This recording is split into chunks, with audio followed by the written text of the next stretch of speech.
Welcome to the RHAP B&B. This is your host, Jordan Kalish, with you every week, the proprietor of the B&B. And I am here with my co-host, as always, Mike Bloom. Jordan, so fantastic to be here. Hi, Felicia. Hey, how are you doing? I guess I'm Felicia. I suppose so. Listen, it's a good role to play. Felicia had a lot to do in this episode, so take that role with pride. Yeah, I think Felicia may have had more screen time than Sarah, Wade, and Josh on the season so far. Yeah, I would not be surprised if by the end someone's saying, "Oh yeah, that girl Felicia, right? She got voted out fourth. She got that inheritance advantage that she lost." Yeah, now I'm a little bit worried that if Carolyn plays her idol, but somebody votes for Felicia, do the votes count against Carolyn? Because she's it might be a Denver Diva situation. You're completely right about that. Yeah, talking about Denver Divas, we are going to bring in our guest, Liana Boraas. She is with us for 1 week only on the B&B. Liana, how you doing? Oh my gosh. Thank you, Jordan. I'm so happy to be here on the B&B. Oh, it's my favorite podcast. I love when I have the opportunity to come on as a guest. So just very excited. And oh my gosh, this episode, wowee. Just remember, Liana, look, we're happy to have you as a guest, but this is our house. You play by our rules, okay? Okay, no cheating. Got it. Liana, yes, cheating. Yes, cheating. That was Liana doing the best guest impression I've ever heard with their catchphrase, "Wowee." Wowee. All right, let me take this ship wheel back here, even though there are no ship wheels on the season. That was our bit. We decided pre-podcast, a la the twist this episode, where everyone swapped one spot over, essentially, doing the whole lazy Susan approach that we would try to do the same thing. But I'm trying to bring this thing back to a sense of normalcy, even if the season itself may not be. Yeah, we have reached about the third mark, I would say, of Survivor 44, both in daytime as well as in episode time. And there's a lot to talk about. First semblance of a swap, if we could call this a swap, since Winners at War. We have this big fight happen at Tribal Council that may or may not have led to Carolyn flipping. Lots of things to mention. But Jordan, let me segue you from the host spot back to the guest spot where you belong. You stay in your corner. I am here. I'm back in the hot seat. Wowie. Well, how much has the season been wowieing you? What have been your thoughts about it? Because I will say, taking the pulse of a lot of, our tried and true Survivor social media, it seems for a lot of people, the worm has turned a bit between last week and this week. Has that been the case for you as well? Yeah, so I would say overall, I have been entertained by the TV show that I am watching. So I mean, Survivor has for a long time been my favorite show on TV, and I would still say that it is my favorite TV show. I think that some of the changes that we have made this season have taken it from a great show with a great game to a great show with a game that needs some work. I think that we have gone a little bit backwards. I think that some of these twists, some of the crazy amount of idols and fake idols and advantages that nobody understands. And, I've been hankering for a swap for a long time, but I do not think that this is how you do a swap on Survivor. So I have been impressed by the cast. I have been impressed by the entertainment value of the show, which is ultimately why we're watching, right? It's a form of entertainment. But I also love the game of Survivor. I have played LRGs, like live versions of the game of Survivor, and helped run LRGs. And the game is something that is pretty important to me. And I want to see more of that. If I want to be entertained, I'll watch, I don't know, The Equalizer. Never seen that show. Oh, because Queen Latifah at her finest, Jordan. I don't know what made me think of The Equalizer first, but it's all those ads. They got incepted into your brain. I think it is. Maybe they're aiming for an Equalizer-like approach and giving everyone in this season a hidden immunity idol. It's like, okay, now everyone has an idol. That's the great Equalizer. That's true. Well, everyone has a shot in the dark, so I guess it's kind of like a very, very mini, not so powerful idol. So it's interesting to have this week happen after last week's whole idol and fake idol fiasco, because it does feel a little bit more like piling on.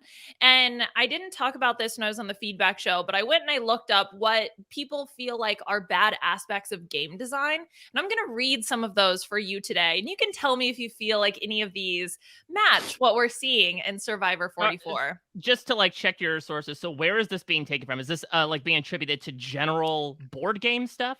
This was mostly from board games. Okay, so granted, obviously a little bit of a different format, but this was, I pulled from articles, Reddit posts, just general consensus of people having these types of discussions, and there were definitely some general trends that came out. So this is me sort of summarizing those trends.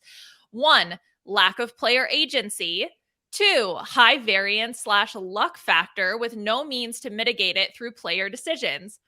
Confusing or poorly written rules, broken or overpowered mechanics, pointless mechanics that don't add to the game, and over convoluted rules. The if this, then this, unless this, then that. And so it's so interesting to be like, I think I've heard every single one of those brought up in terms of one of the things that has happened on this season of Survivor. So it's just interesting to have it all sort of pooled together in the same season instead of just little elements. And I think that's why maybe this season it feels so overwhelming. Yeah, I think pylon, as Jordan says, it's a good way to put it, right? I think that's been the major thing to take away is we are 4 episodes in, and I did the Owen night and listed out the advantages, and they are voluminous. I mean, what's interesting to me is I've done a lot of thinking about, like, why now? You know, why this season? Why have they decided to really, hopefully, front load? I really do hope, especially once the merge hits and like the summit essentially goes away, we cannot find a mechanic to give 3 idols away over the course of one afternoon. That's my hope, that they decide to put all these things out in front and say, okay, here's some toys that you can play with for the rest of the season, and that they don't decide to continue to keep piling toys into the playpen for the rest of the season. I have a couple of minds about it. One of them being, I wonder if we are seeing a bit of like nature repairing itself when it comes to Survivor, which is odd to say, but like Island of the Idols had that name for a number of reasons. One of them being, I believe at this point it does hold the record for the number of idols that were in a season, with something like 11 or 12. Remember, like, they visited Rob and Sandra in those early episodes, and they were giving away idols like they were candy each and every episode. And even looking at something like Winners at War, right, where people were buying idols off of the edge of extinction, and there were shared idols going across tribes. I wonder if now that like they got the new era under their belt, that if there was a part of Jeff Probst and company that are saying like, okay, let's return things back to the way that they were going. You know, there were rumors that back if Survivor 41 had happened in 2020, back when, you know, Zach and Cassidy and Jonathan were on that fictional cast, that they would include fire tokens. And I think it would be understandable that they keep going in this direction of just like throwing so many things into the game for people to use. I do wonder if part of it is a bit of that psychological aspect of like, oh, well, we experimented a bit and we wanted to be a bit more, you know, a bit more frugal with the things that we were throwing out there. Remember back in the day when you couldn't vote unless 3 people said your phrase at the same time? Look at this now. Now you get just things handed to you for walking onto a boat, for being picked by your tribe. And I wonder if now they're starting to shift their worldview back to where things were pre-new era of like, well, we like this because this creates big dynamic gameplay. We love when people play idols. We loved Advantage Get In. And they are now starting to incorporate this into what is looking like a very different game in this 26-day era.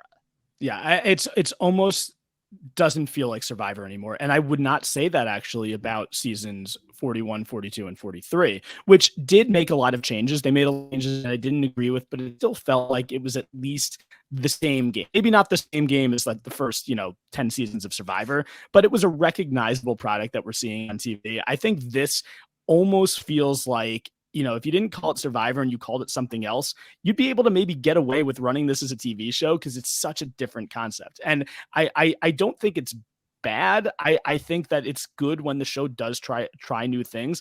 I just think the fact that they're trying so many new things at the same time is sort of what is affecting the game in a negative way. And I think on this season, I mean, it was such a breath of fresh air when Matthew made the fake idol and he hit it instead of one that production gave them with a real note. So like that's the kind of thing that Liana talked about player agency on her list. And I think that's really the biggest issue here where, Matthew had player agency. He made a fake idol and he led his alliance member to it and it was found.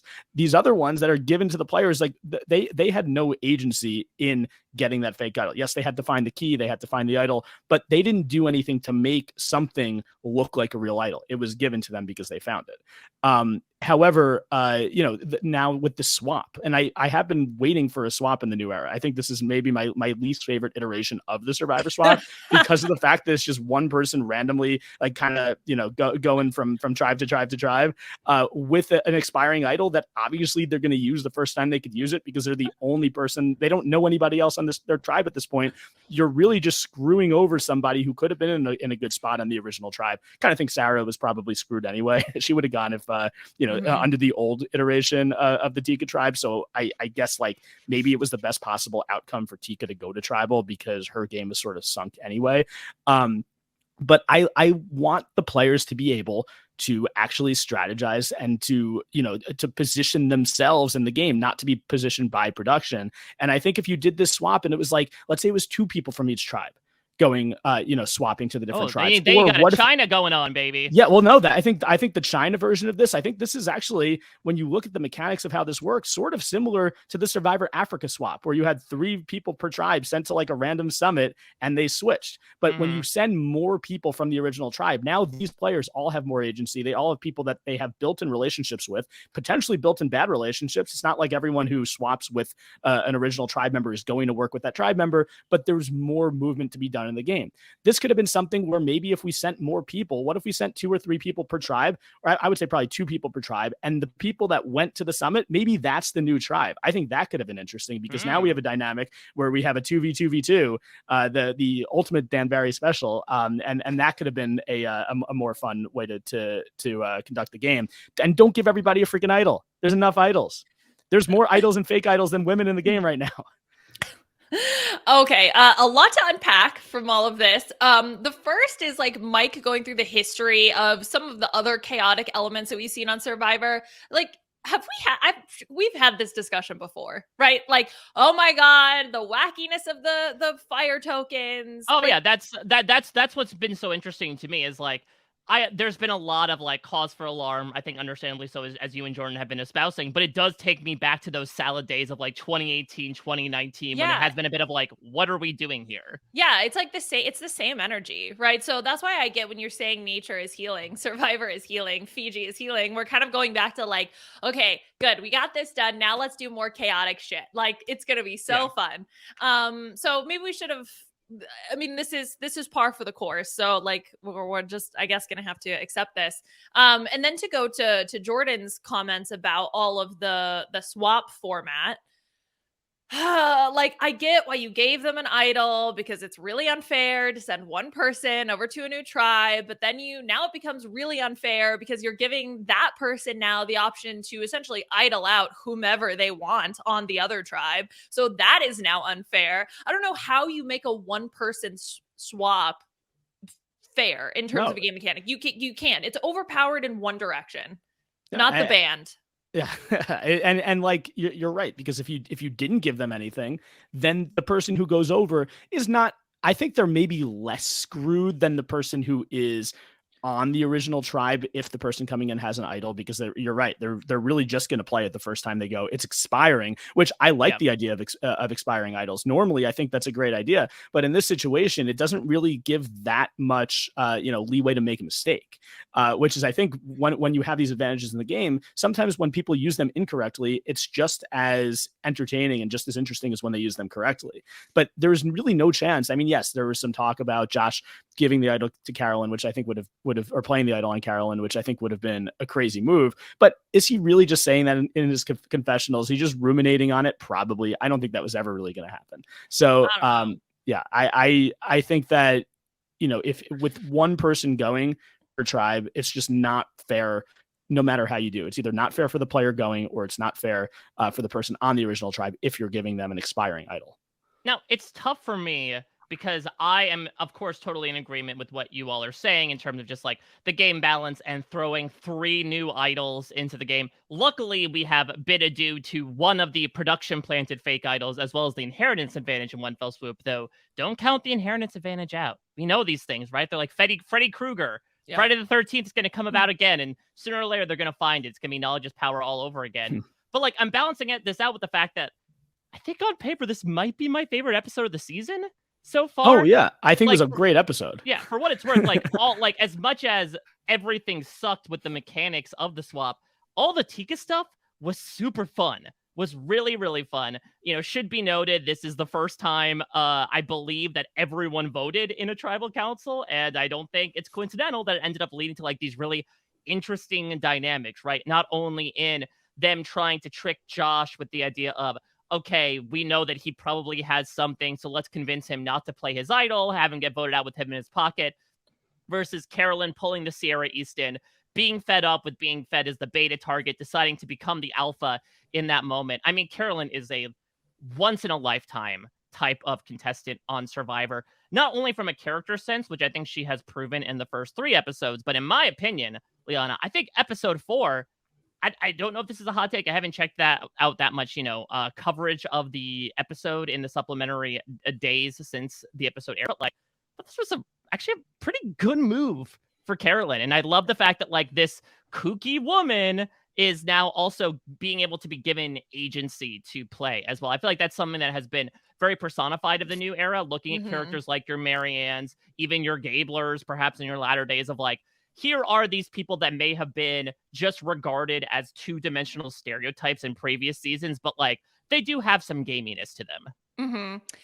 Okay, so I listened to Know-It-Alls. I haven't had a chance to listen to the feedback show, but Rob was saying, no, bad move. Steven was like, I can see the merits to the move. And I'm listening, being like, you go, girl. This is the greatest move anyone's ever made in the history of Survivor ever. No, I mean, exaggeration. But like, I love this for her because what I think that we were missing is understanding the bond between Jam Jam and Sarah, because I think that bond is actually, even though it was initially portrayed to us as that Carolyn and Jam Jam are a pair, I think we were missing something with the Sarah Jam Jam bond that maybe had strengthened over time, because I think that like if you're Carolyn, I think she has this like gut feeling that she knows that she could be the next to go if Josh is allowed to leave.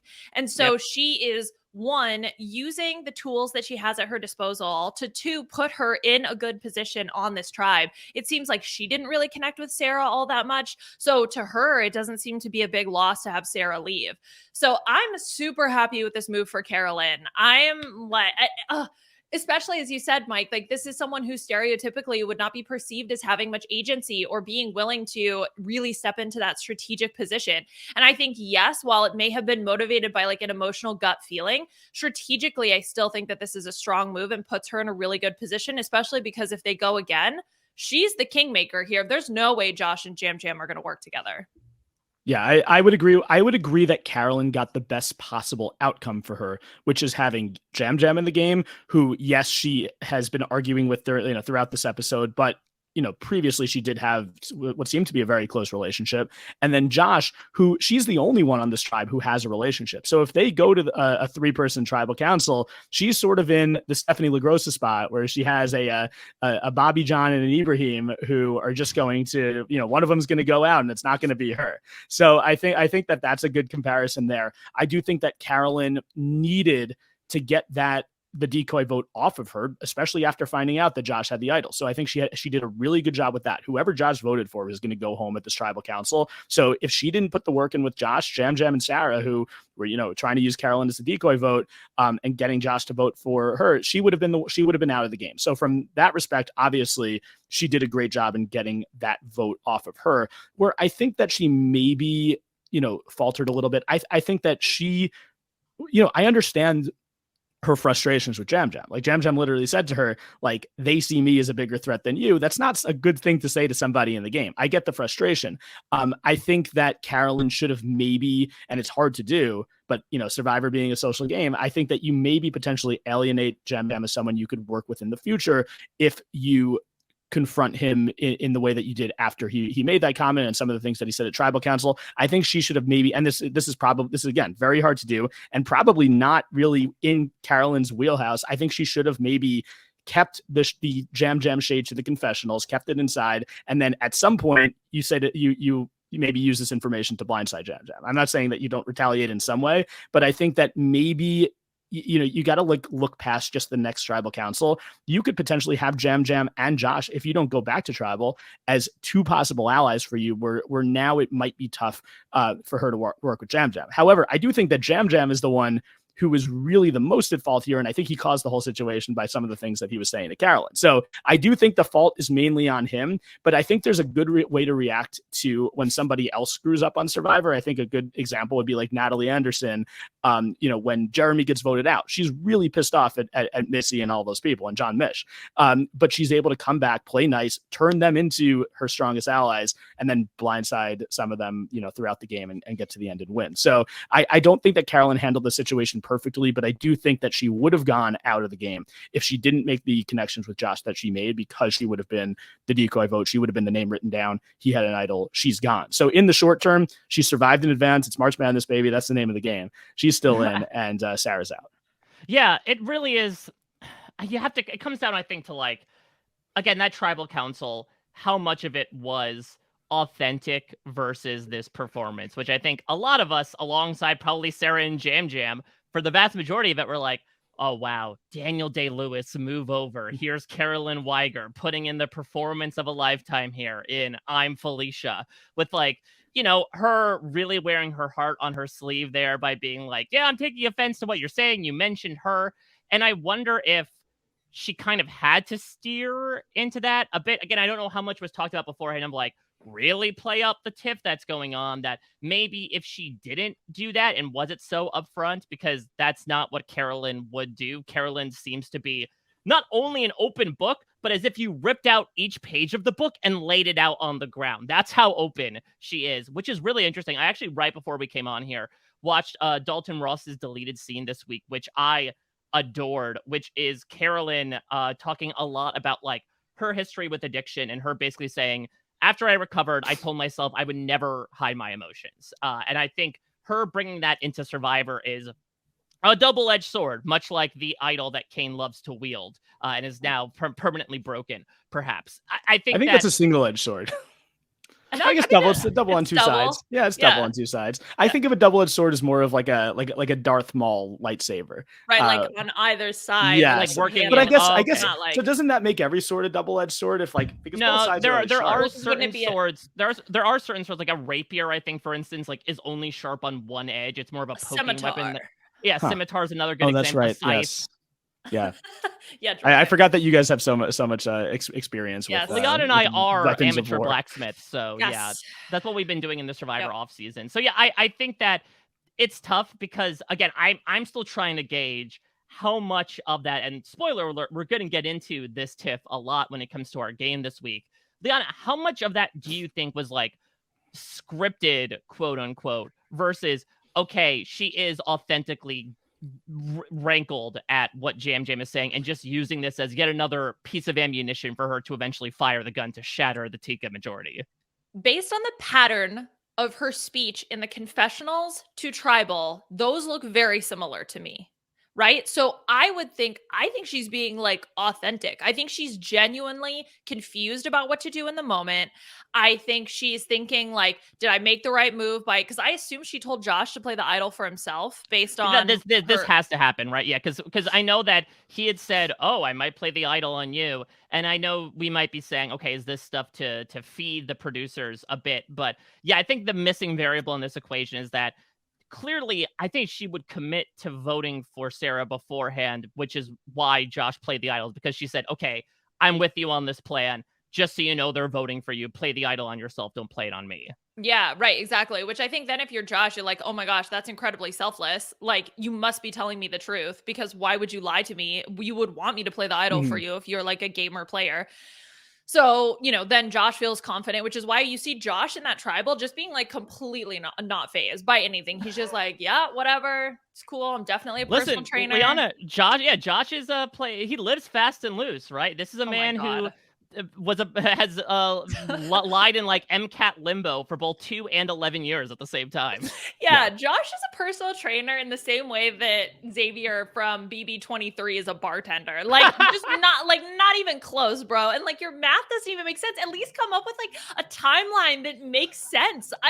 Sarah tore it apart in like 2 seconds. Oh, and why would you say you need steady? Okay, whatever, Josh. It's fine. It's fine. It's fine.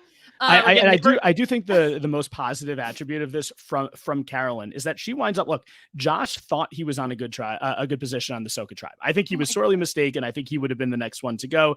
He thought he was the swing vote. He was definitely not the swing vote based on the first scene that we saw of this latest episode. So I do think that now the person that Josh is really closest with in the game and the person that he should trust the most in the game is Carolyn, because she just saved him from playing an idol on her and making one of the dumbest moves in Survivor history. And I think also, I mean, Jam Jam and Carolyn, their relationship might be a little bit broken. I think that you're maybe able to mend that because they do have that basis of having worked together. Yes, only for 8 days. Like, we're not very far into the game in the new 26-day format.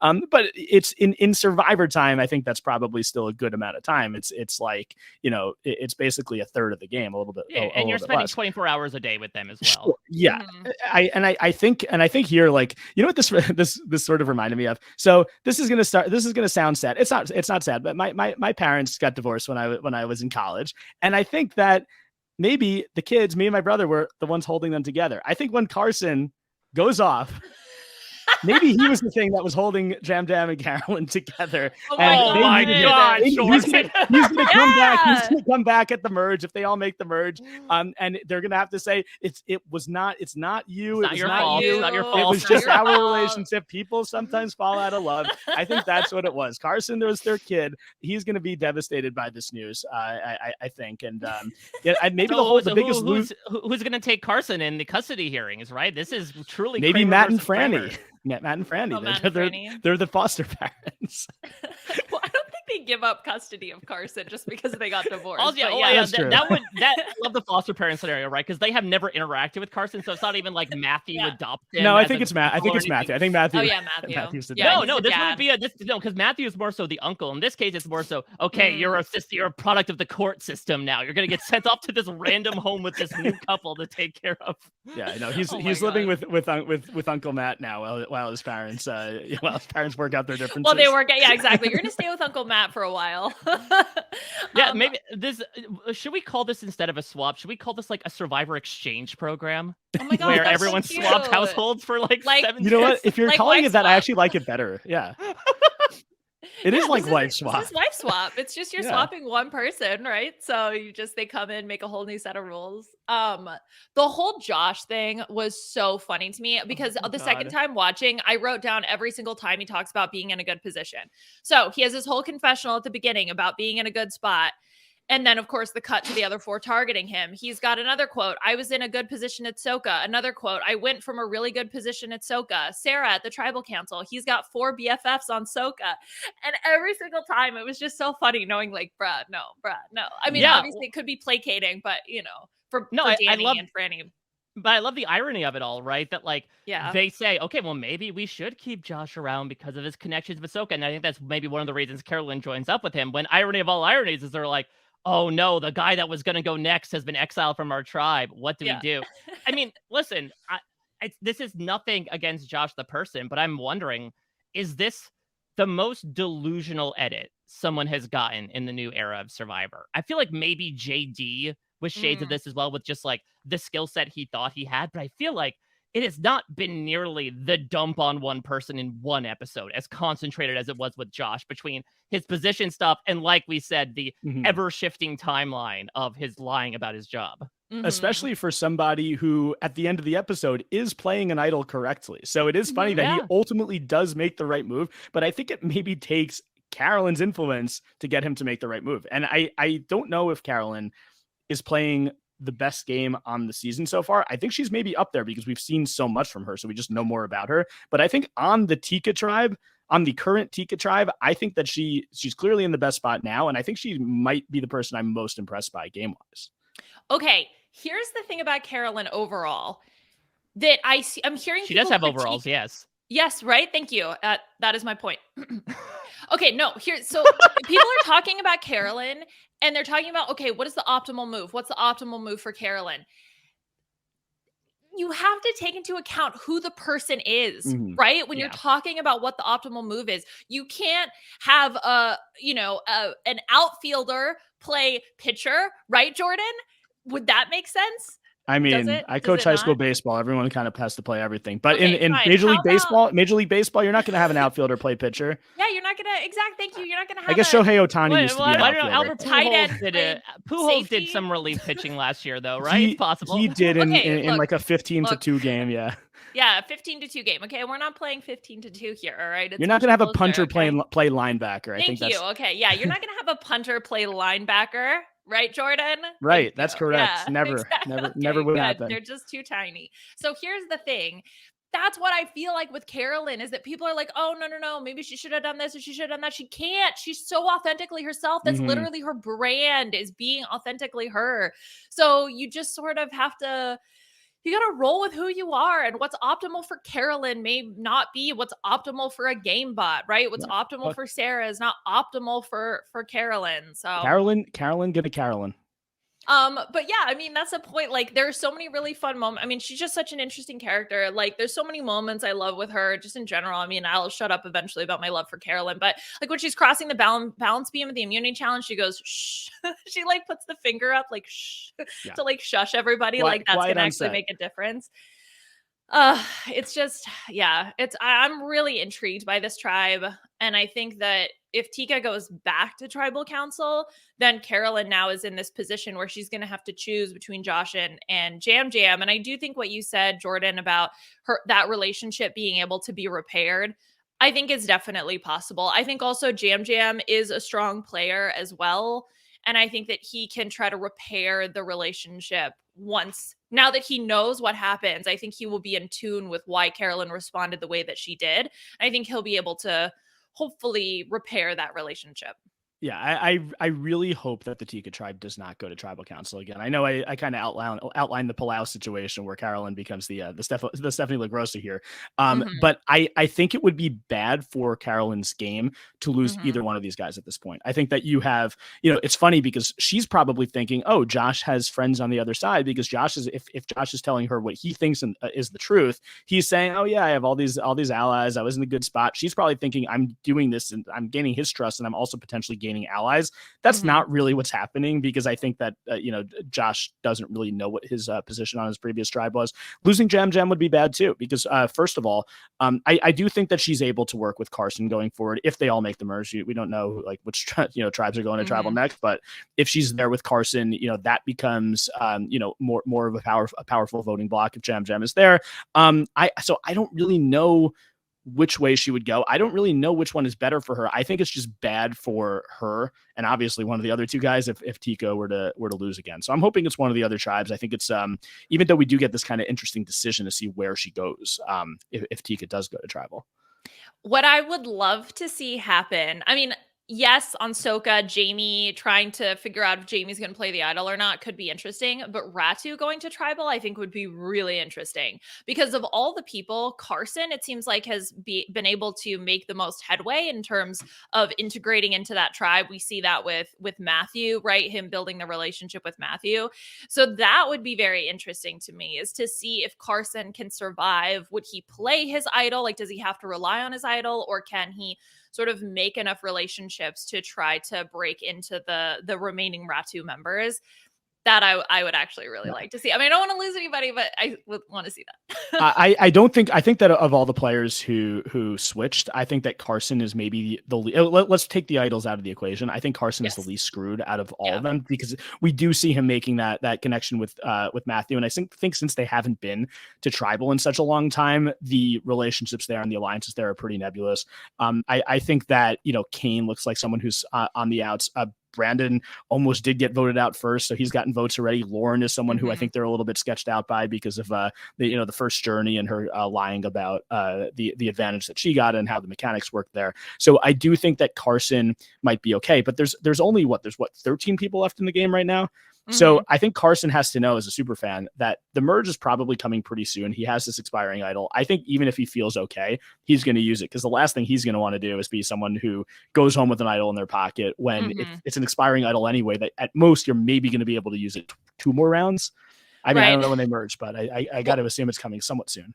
And I think also, Mergatory happened at 13 last season. We're at 13 right now. Obviously that's not happening, but that's the other weird thing about these expiring idols, right? Is like they say, okay, you can use them for the rest of the pre-merge, when you know that that's probably only going to be like 1 or 2 votes, which gives you even further incentive to use it as soon as you hit the beach. Well, and if you're Carson, you look over at your old tribe and you see one of your former tribe mates gone and the newbie stuck around, right? You have to imagine that's a situation where Josh got an idol too. He played it and idled out Sarah. I mean, that would be the first thing that would pop into my mind. So you have to be thinking that, okay, yeah, this is a situation where we're probably going to have to use our idols in this spot. What I do think is interesting is you go back to the China example. Jordan, does this disincentivize the PGs and Jamies of the world? You know, Ratu and Soka could very easily say, in another setting, we could just throw the challenge. Let's get rid of these other people to, like, you know, weaken Tika even more, further remove all of their limbs and make it that much easier for us. But now they're saying, if you do that, this person's going to use an idol, not only making themselves safe, but giving those newcomers more power to get rid of one of you. Yeah, I think it definitely disincentivizes throwing a challenge. I think the whole new era with the small tribes, you know, no swaps until now, and this swap being kind of a one person coming over situation where you've come from an island that is known for giving people idols and advantages. I think it would be a very bad move in this era to throw a challenge in the pre-merge, unless we, you know, down the road got like more of a traditional swap where more people are coming over. Maybe you have the majority and you have different people that you could like split your votes on. I think when it's one person, you got to assume they have something. I think that the last thing you want to do, that any of these tribes want to do right now, is lose a challenge, because you really, there's, with so many things in the game, it's almost so random. And I think that's another thing that takes away agency with what PG and Jamie Dugan did by throwing the challenge. You know, that was, yes, it did screw over the new people who came over, but it was based on a decision that the tribe mates made. They were like, look, we have a majority on this tribe. We're going to throw this challenge. And challenge throws, and this is something where, you know, James Clement's involved in this season. We know challenge throws don't always work. So it's not like a foolproof plan, but it's something that the players decided to do. This was something that production decided to do. Mm-hmm. So before we get into our usual tried and true fare, let's change up the game once again, like production is doing. Because am I the host again? Yeah, I was going to say, Jordan, well, I'm going to put you back in at least the main chair here, because you usually like to come in with the main share or the main goofy. Yes, well, a little bit of both. I don't know how good your impressions of either one are, but we're really gonna put you in the hot seat on the B&B. But you usually come in with something for Liana and I to do, doing flips like Danny off of every single obstacle in a challenge. And I know for your game this season, you were bringing back an oldie but a goodie. Why don't you introduce it to the audience? All right, so starting now, basically after I start explaining the rules of this game, we will be in a game for the rest of the podcast. And this is going to be the phrase game that we played in Survivor 41 and 42. The phrases may not be back on Survivor 44, and I don't think the phrases could really ever come back on Survivor. But this is a game that we always had a lot of fun with. Before the podcast started, I sent Mike 3 secret phrases. I also sent Liana 3 secret phrases. Throughout the podcast, they are allowed to say their phrases whenever they want. The other player gets 10 seconds to call them out on the fact that they used one of their secret phrases. If they catch them within the 10 seconds, the player who caught them gets a point. If not, if you get the phrase by the other player without it being called out, you get the point. And that's how the game works. There's again, each of them have 3 phrases. They're all things that I think that, you know, normal people would say in normal conversation. So it might be tough to figure out some of these phrases. Yep, definitely normal things. I briefly, to go back to Danny, I also did a Danny flip count. So 2 times he did a flip to get up to the slingshot. That was more of a somersault if you want to count it. So I get it if you don't want to do that. He did that twice. He did 2 flips to get down from the slingshot at the reward challenge. And of course, at the immunity challenge, he also did a flip. So I would make a total of 5 flips if anybody is counting in one episode. And I wonder if that's going to play forward to to gameplay. He has been relatively stable. I think going Mhm. back to what you said, Jordan, I think if we're looking at like who's been playing the best game so far, like honestly, by default, it might go to Danny for me, just because like he was able to get what he wanted at the Claire vote. He has an idol. He tricked Matt with a fake idol. He seemed to be the one that was really saying, all right, everybody, like, let's all come to the table here. We may be warring forces, but there's this one neutral party that we can just easily get rid of. Like, he has been surprising me in so many ways. And maybe he'll flip so many times over the course of the merge. He gets to the final tribal council. He's like, you all should have seen it. You see all the flips I was doing in those challenges? I was treating you all like a cargo net, baby. Yeah, and look, they say flippers never win. People have said that on Survivor. Great Survivor analysts and philosophers have said flippers never win.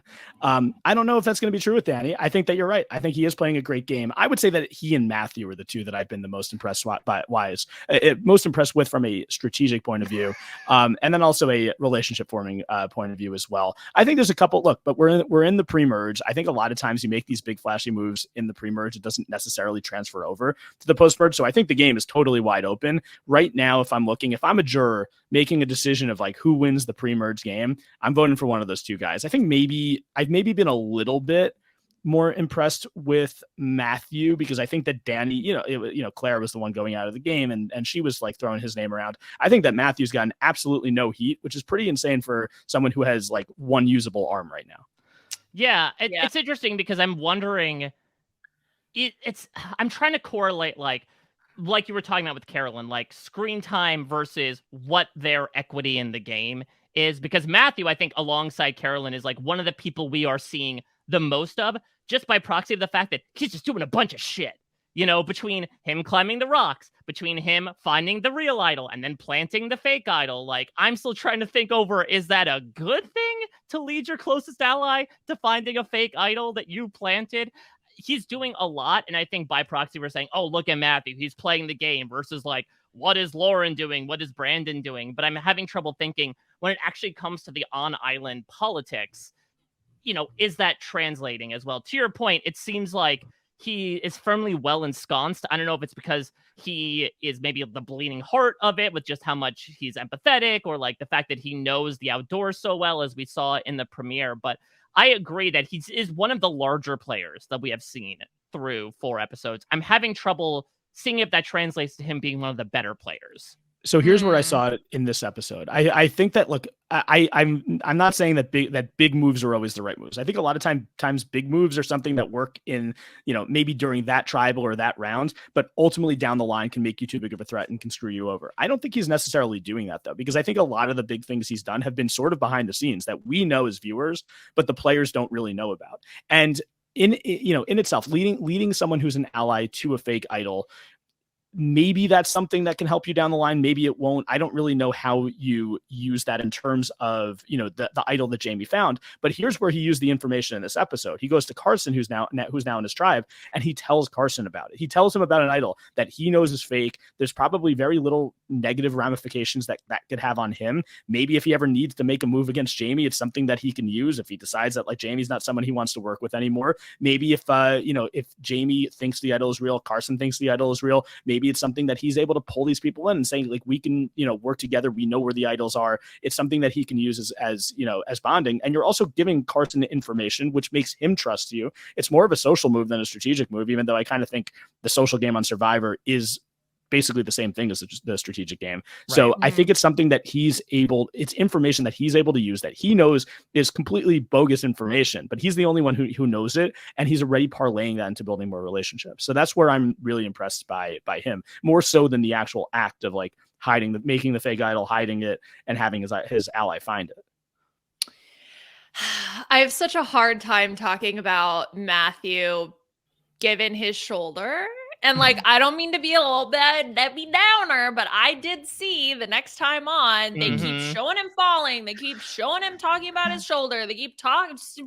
It's popping out all over the place. And like, I can't help but just see that and be like, okay, what does this story mean, right? This story is going to have an end at some point. Is he going to get voted out because he, has a bum shoulder and can't contribute to challenges? Is he going to get pulled from the game? Is, this going to be a reason why like he gets targeted? Is going to be a reason why he makes it to the end? Like, I don't know actually what the end of that is, but there's going to be something that is like so heavily based on his shoulder that like I just don't know how much we're even going to see the payout for some of these strategic decisions that he's making. So it's almost like he's just leaving a bunch of little bombs out there, and then like something's, I don't know. I like feel it in my bones.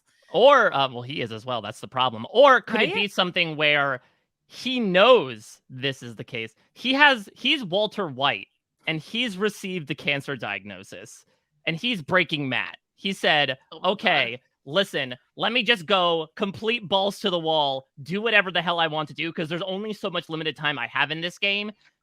Either I get voted out or like I get medevaced a week from now.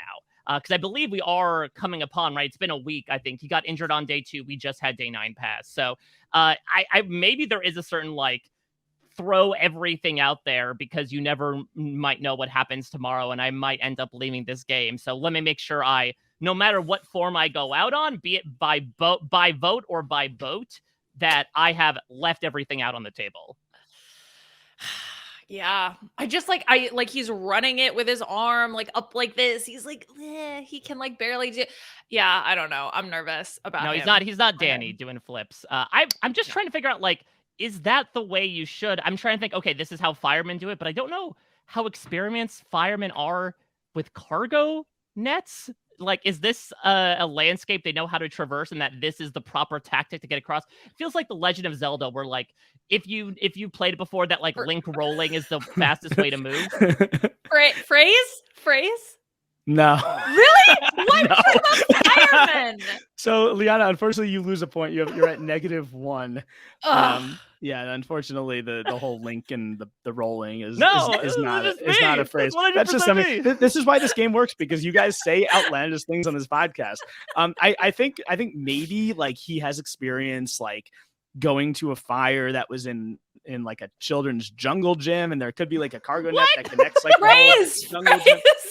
I don't have phrases. You don't lose a point for that. Oh, but, no, pyro made his way into the playground. We got to bury those kids. Yeah, hey, look, he lives in the Bronx just like me. There's some crazy people around here. I think that that maybe he's done some barrel rolling through a flaming cargo net. I could see it. If anyone has on Survivor, it's Danny. It's just wild because I don't know. Whenever I see flips, I think more so like pool party than like obstacles. I mean, for what it's worth with Danny, this pool party is going swimmingly, quite literally. Mm-hmm. All right. Yeah, well, let's move into our predictions for Sarah. Remember Sarah? Sarah got booted here. Let's get into what we thought about Sarah in the preseason. Before we do that, Jordan, I believe you have something to announce. I have some news to report. We will get into Sarah. Mike gets the point. This pool party is going swimmingly. That's like a normal thing Mike would say. They're all normal. Well, not really. Some of them are normal things. Yeah, well, Jordan, to be fair, before you did say it's something, quote, normal people would say, and I'm far from normal. So you are far from normal. This pool party is going swimmingly. That is a secret phrase. You have a 2-point lead, Mike, because Liana's at -1. Well, thank you, Danny boy. All right, well, Liana, maybe you could make up some ground here to see. Let's see. Yeah, let's see who is more who was more on the mark when it comes to poor Sarah. Truly, I think ups and downs. I would say it's weird to say her highest moments were in like the first 2 days of the game, because really once she got sent to that summit where she had a 67% chance automatically of losing her vote, then it kind of was all downhill from there. She thought she had a momentary reprieve by fighting that idol. Turned out it was just planted by apparently her nemesis, Carolyn. And then she goes out in this fashion. Liana, I would not imagine you had Sarah's journey the same as what happened in the game, but how did you think she would do preseason? No, I definitely didn't. And this is actually something Jordan said earlier that I wanted to just follow back on for a second, that like of all the people to end up going, like at least from what we were told on the episode, that she was already on the outs. So she would have potentially, like, let's say Carson didn't swap over, she would have been the next to go anyway. So the fact that then she ended up going because of the whole like idol situation isn't like, maybe of all the people, like, she was the most that was living on borrowed time, right? So kind of pretty poetic, but a little Final Destination. Though, I mean, exactly. For what it's worth, she told me that she believed that Jam Jam and Carolyn were getting, Jam Jam and Carson were getting annoyed with Carolyn, that she felt had Tika gone back, she could have swayed them over. Again, that's a big if. What's also interesting is you pointed out before, Liana, the Jam Jam and Sarah relationship. And it's interesting because it seemed like Jam Jam was the one to screw her more than Carson did, because she knew, much like Carson did, right? Like, why are you jockeying for a 2-2 vote? And so they were more so trying, them and Helen were trying to make it a, unanimous vote against Carolyn, basically. But because they both flipped, that ended up sort of screwing Helen over and Sarah by proxy. Yeah, right. Exactly. Yeah. And the good news about that too, for Liana especially, living on borrowed time, pretty chill, pretty poetic, a phrase in the phrase game. Liana gets a point back. So Mike has a 1-0 lead.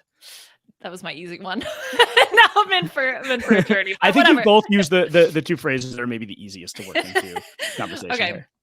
But let me actually talk about my prediction. Okay. So here's the thing.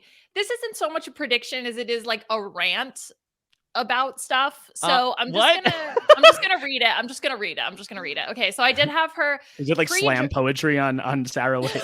I wish. No. Pre-jury, because my faves are always out early. That's what I wrote. Maybe that's the title of my poem. Is that a haiku?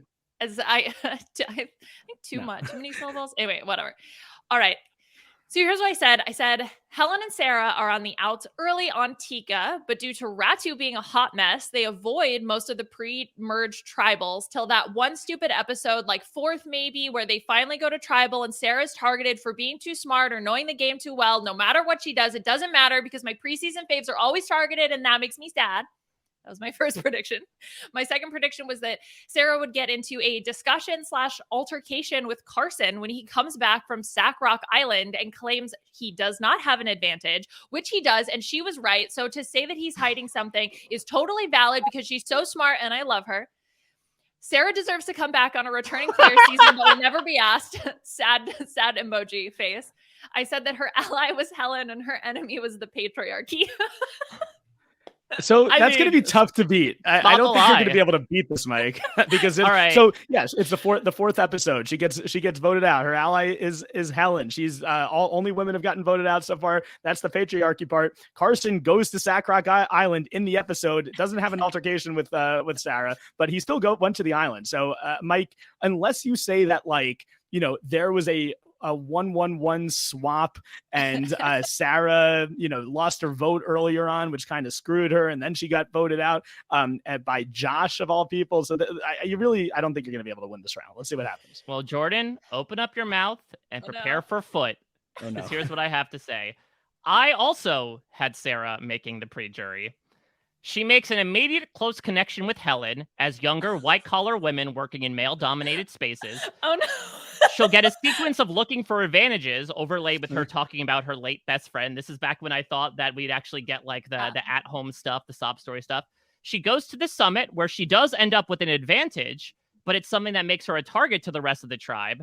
And then when Tika ends up going to tribal council, she thinks Carolyn is DOA, but the vote is a blindside as she goes out in the prominently growing, quote, young woman who has all the skills to win and goes out early pre-marriage for that exact reason spot. So I don't know if I was exactly, I was on the same spectrum as Liana, maybe not as extreme.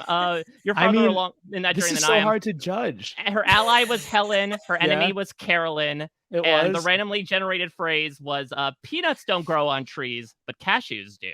Oh, that's so fun. It's funny because hold on, let me go back and pull up my Survivor preseason, like the notes that I had taken on the preseason, because I know, Mike, that you had said something about Sarah that you and I felt similarly. Yeah, I literally said in the preseason, oh, she's probably going to go early for no particular reason. It's just that I always put stake in a younger woman where it was similarly named Sarah in Survivor 41. It was Justine in Survivor 43 that they always end up going first or second from their tribe for whatever reason. Yep, exactly. That's what you said. I said, yep, you picked her as like the type of young athletic woman that always goes out early, your favorite, but always gets screwed.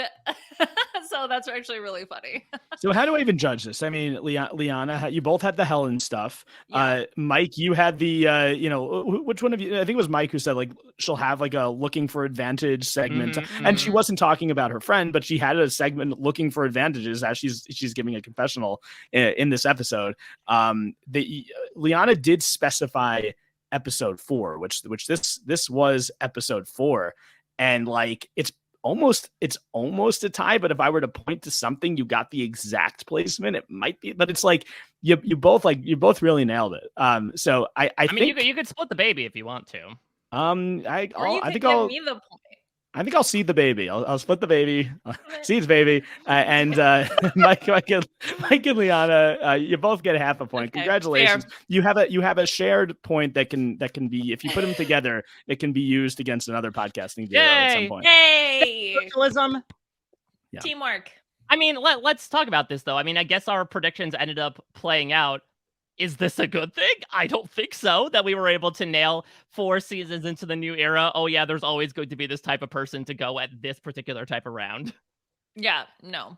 No, it's the same reason. Look, I didn't do exact predictions for each player, but it's one of the reasons where, Sarah from her interview seemed like someone who obviously knows the show. She's someone who doesn't seem like she's going to be offensive in any way, probably is going to have a good social game, is going to make friends, but I did not pick her as one of my contenders for probably the same reason. So I think it is kind of becoming a little bit predictable with this format. And again, in this episode where we're sort of bucking the format and actually having a semblance of a swap, I don't think that this is the type of swap we need to change that. I think we need, like, as many people have said, to go back to the either to 2 tribes or to have make it more obvious that a swap is coming in the game, where you're valuing the relationships that you're going into the swap and going into the merge with over the the like brute strength and challenges. So I think it has become something that, I'm good. I give you props. I'm not taking anything away from your predictions, but like I think that it was not. It wasn't a crazy limb to go out on by saying that. Okay, she should have played her idol though, right? Like I know it's she fake, should have. Yeah, she should have played her fake idol. 100%. Okay. Yeah, she should have. Even on top of that, she should have played the inheritance advantage. I think so in too. The booth. Yeah. Like if she, because I think either way, she is going to assume, because she has talked about how she pretty much knew or had assumed as much that Josh had, and I was to the point where she was like hardline interrogating him, apparently, which is maybe one of the reasons why he voted for her, is because she's like, you have an idol. I know you're lying. Tell me you have an idol. I did the math. You went to medical school, so tell me you have an idol. So if that's the case, and you said baseline in the episode, if he plays an idol, I'm playing mine, then that means, okay, if that's happening, then also play your inheritance advantage, so that if you do end up surviving, now you get 1 and maybe 2 idols back. Though I don't know if Josh's pre-merge idol would have come back to her. You would get it. For sure. You definitely get it. Yeah, I mean, it's the inheritance advantage. It says all the advantages played at tribal council. So I think that you would get the expiring idol, which you could then use if Tika loses again.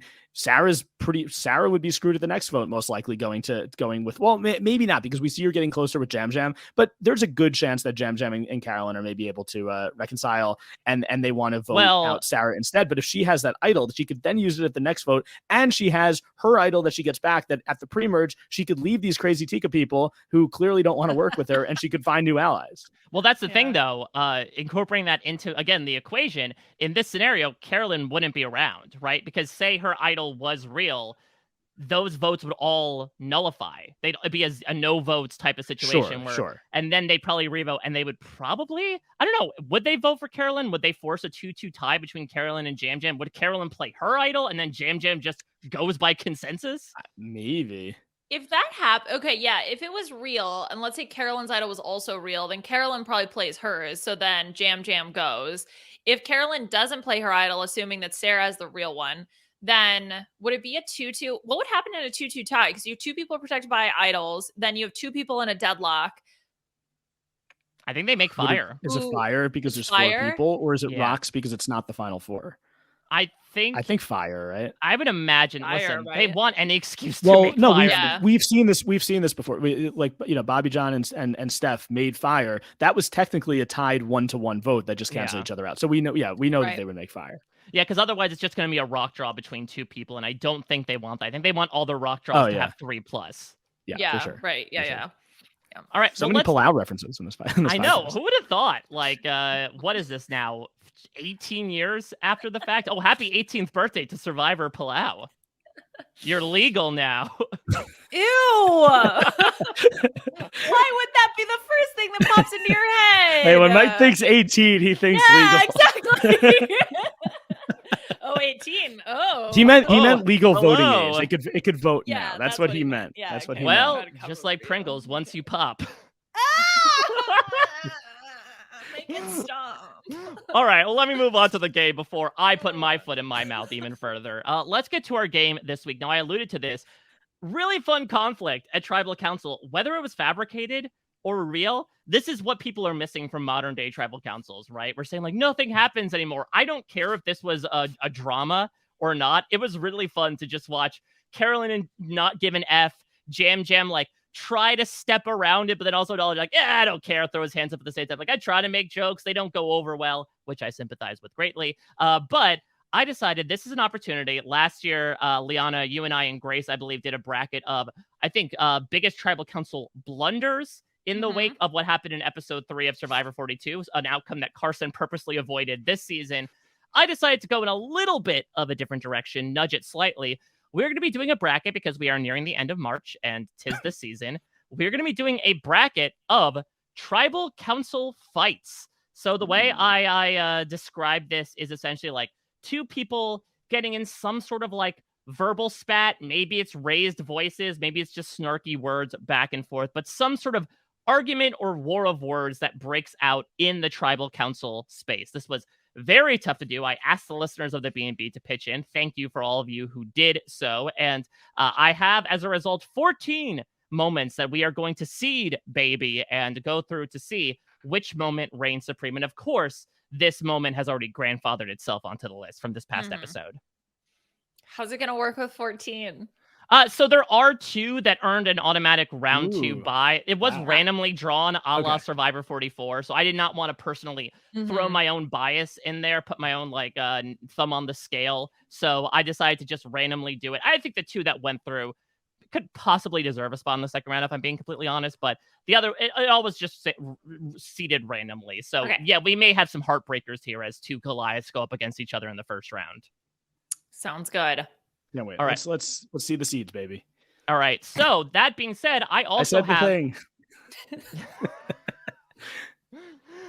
Yes, very good, Jordan. That's good job. Clap, clap, clap. Job, Treat for you.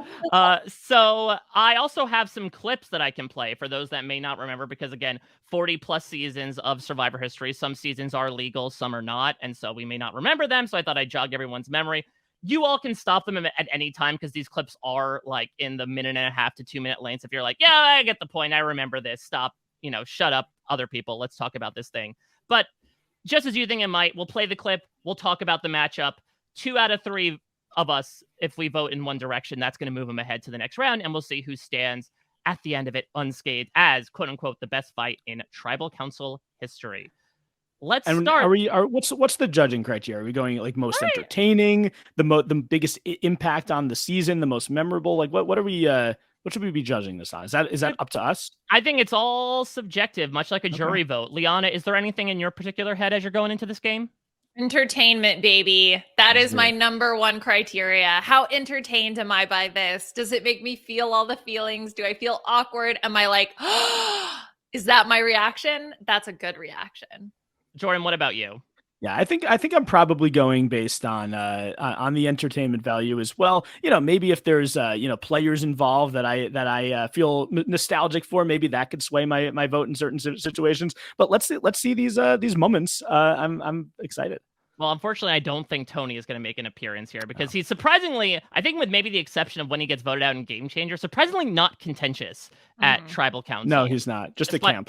Yeah, despite all the malarkey that he causes outside of that. Like he dresses up at Tribal Council. He's like, no, this is a special place. I want to make sure I don't wipe mud on the floor, Mr. Jeff. Yeah. I'm going to wipe my feet. Well, that's when he's at work. He works 5 days. What did he say, that the week is only 5 days because you work, and then the weekends are 2 days?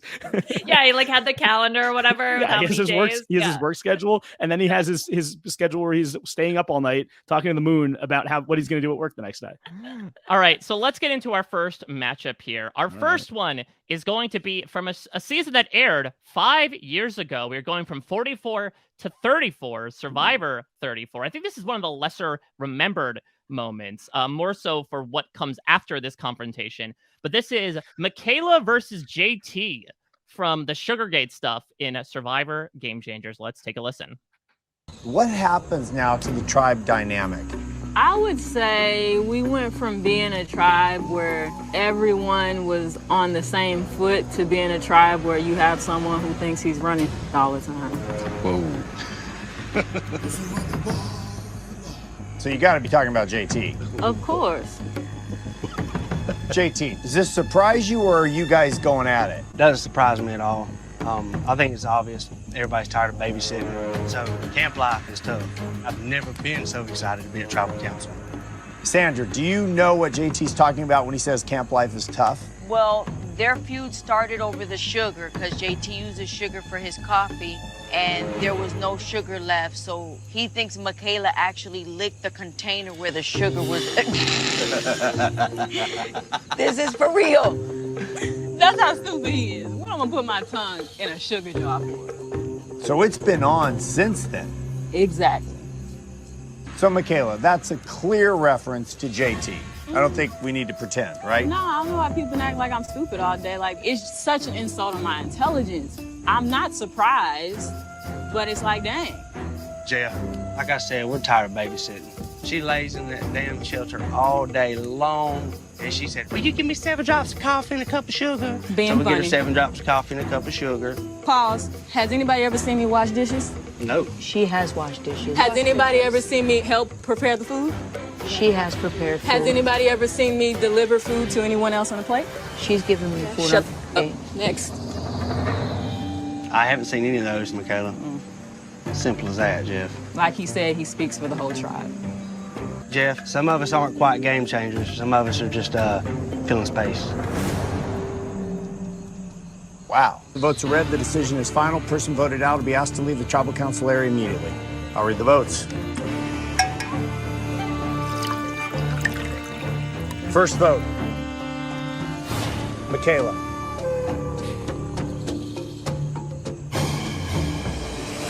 JT, 1 vote JT, 1 vote Michaela.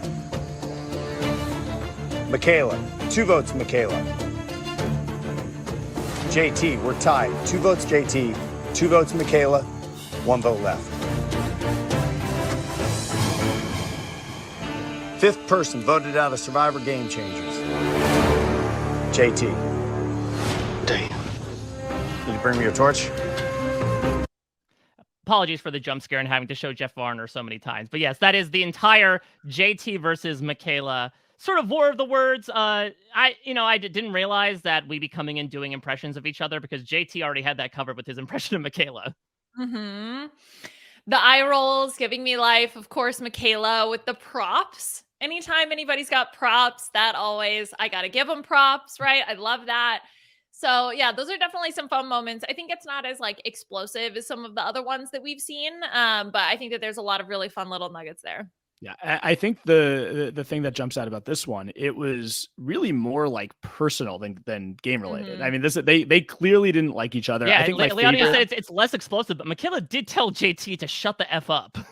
Yeah, but they just don't like each other as people. I think that, one of my favorite things is post Token Jeans JT, every time he does something dumb on Survivor and makes a mistake, that's always fun to watch. I think my favorite part of this is Sandra essentially being Michaela's advocate. I have seen her share food. I have seen her do work around camp. I love I think that Sandra was my favorite. as hype woman being like, Yes. yup, this is what you do. And her describing the sugar gate, everyone bursting into laughter and her saying, no, it's not funny, it's serious, while she herself is laughing. Mm-hmm. Yeah, and she's really and she's the culprit here. So it's really great. I think we see why Sandra is a 2-time winner just from like the little mini version of that clip. I think that this is a fun moment. I think everyone remembers the tea at the end, but I think people forget about the how contentious it was between the two of them. So I think this is a strong start from the fight clips. Well, it's going up against a favorite because it involves a couple of favorites. This is from Survivor fans versus favorites. This is an episode 3 tribal council where Jonathan Penner and Sari talk a bit against and about each other, specifically the fact that Sari is seeking greener pastures in terms of an alliance. Let's take a look. I'm not playing the game that's going to benefit you the most. It doesn't mean that I'm not doing what's best for the tribe. Penner, you had a lot of reactions during that comment. I mean, she's made a move today that will advance her in the game and put her in a power position. And I don't think anybody believes that voting out the person that she wants to vote out is going to make the tribe stronger. For me, Jeff, had I made the move that he wanted me to make, we wouldn't even be having this conversation. I thought you were in an alliance and you flopped and then you brought everybody over. You did. Is this not the pot calling the kettle black? Whatever. I don't know. I thought I was in an alliance with you until today I was. Jonathan, I came into your alliance as the 5th person. Were you in the alliance? And I'm supposed to trust you? Were you in the alliance? Did you say you were in the alliance and working with us and that we were solid and all that? I did. Okay. I That's did. That's all I want to say. I did, but I don't trust you. Point blank, period. And now you've asked everyone else to help you vote off the person that is a I didn't threat. ask anybody anything. Please. We all came to a decision to vote who we vote. Because you said you weren't going to vote for anybody else. That's the only person you were going to vote for. You told me the best thing for this tribe was to get rid of poverty. I still believe and that. because I didn't do that, this is why we're having that conversation. I'm only trying to make moves to make this tribe stronger. I'm not doing what you want me to do. I don't trust you as far as I can pick you up and throw you. Sorry. And Maybe if you're that's upset that they trust me, too bad. I'm not upset. I'm upset that you are going to now be in the driver's seat. Because I'm not voting the way you want me to vote. Anybody can vote any way they want. They should. I don't have mind control over anybody here. So y'all all vote however y'all want to vote. Right. I would urge everyone to vote their conscience. Then we have some common ground that we can work from. Otherwise, it's going to be, I think, a much bigger split and kind of disastrous. So I'm hoping that people do vote the way they honestly believe this tribe is going to be the strongest. Everybody here knows it was split. Right. Yeah, so Sari, social butterfly, one of the best players in Survivor history, raising her voice for maybe one of the only times I've seen Liana across her 4 seasons of Survivor. Maybe it's because it's Sari that is engaging in this type of altercation, but this gives me so many more like little awkward tingles, and like I can just feel the awkwardness in the room so much more. I mean, yes, of course, JT and Michaela like clearly are going after each other. They do not like each other. Like you can definitely sense that. But there's just this whole air of awkwardness over the entire tribal for me that I can like sense as a viewer, just like little tingling, like my whiskers are just like, so I just, I don't know. There's just something about it. Like this for me is moving through the second one, if that's not obvious. So I have with this one, this involves 2 players, Sari and Penner, who I've kind of gone back and forth, like when I'm listing my favorite players who have ever played Survivor. Like some players, sometimes they're in the top 5, sometimes they're in the top 10. Sari and Penner are, I think, 2 players that will never be outside of my top 5. So this does involve 2 of my favorite players in Survivor history. Penner, more for his ability as a character. I think maybe my favorite confessionalist in Survivor history. And then Sari, who's also up there, I think is one of the best characters, but also one of the best players. And she talks about how she doesn't have mind control over the tribe. I think if anyone has had mind control in Survivor, I think Sari might have it. And not in like a, in like a telekinesis sense, but in just like her ability to sway people's, movements and make them make moves that don't really necessarily always help them. And it helps her. So I do think that this strategically is a very interesting conversation that they're having. I think in terms of the fight that I enjoyed more in terms of just as a tribal council fight, I think I'm going with the other one because I think this one sort of makes me sad because I look at the beginning, I look at the beginning of Survivor Micronesia and I see this alliance that could have come together. I know. Damn you, Danny Bonaducci, Penner, Eliza, and Amy Cusack, which I think would have been one of the most fun alliances ever. And we just don't get it. It's very short-lived. So I think that, this of course results in, and I believe this is where Yao Man goes out, right? Yeah, this is where Sari, I mean, what Penner is talking about here, right, is like, oh, she's picking the target, she's picking the person that she wants to see go, which is true here. That's because right. She was threatened by Yao Man. He was safe for that first tribal council, and so she decides, no, we got to get rid of him here. Yeah, I think even though like which one of these makes me want to rewatch the season? This I think makes me want to rewatch Micronesia more than the other one makes me want to rewatch Game Changers. Maybe I'll rewatch Game Changers up until that point and then not watch too much further. But I think as a tribal council fight, I think I was actually more entertained by the other one in terms of the fight. I think the second one involves the better characters and maybe it's more nostalgic, but I think I'm voting for the other one. So it's on you, Mike. Oh boy, it's all on me. Yeah, I I really enjoy this fight. It's one that I think about less just because, again, Micronesia, we think about more so the flashier post-merge stuff. We don't think so much about like, oh, the favorites were in legitimate disarray through those first couple of votes, where here, Cirie does make the decision to be the fifth wheel in that double date alliance, and Penner is pissed at her about it. I mean, it just continues the spiral of misery for Jonathan Penner, right? It's just like, my life has been in a whirlwind since Passover. I'm spending 40 years in the desert right now. Where's my land of milk and honey? You know? And so I think that it's interesting to see him verbalize just how beaten he's kind of been down for the past however many days combined in Survivor. And then to have Cirie like clap back and be like, no, don't say this is a moral thing. Screw you. You're just pissed because I turned on you. Yes. Yeah. So Mike, so you're going with Micronesia, right? That's what it sounds like you're going. I'm gonna go Michaela and JT. Oh, so the one that I choose does get the win, and also Mike gets the point. My life has been a whirlwind since Passover. Oh, a lot of times they'll like click a little bit of like, that's a weird thing. Not at all. Not even.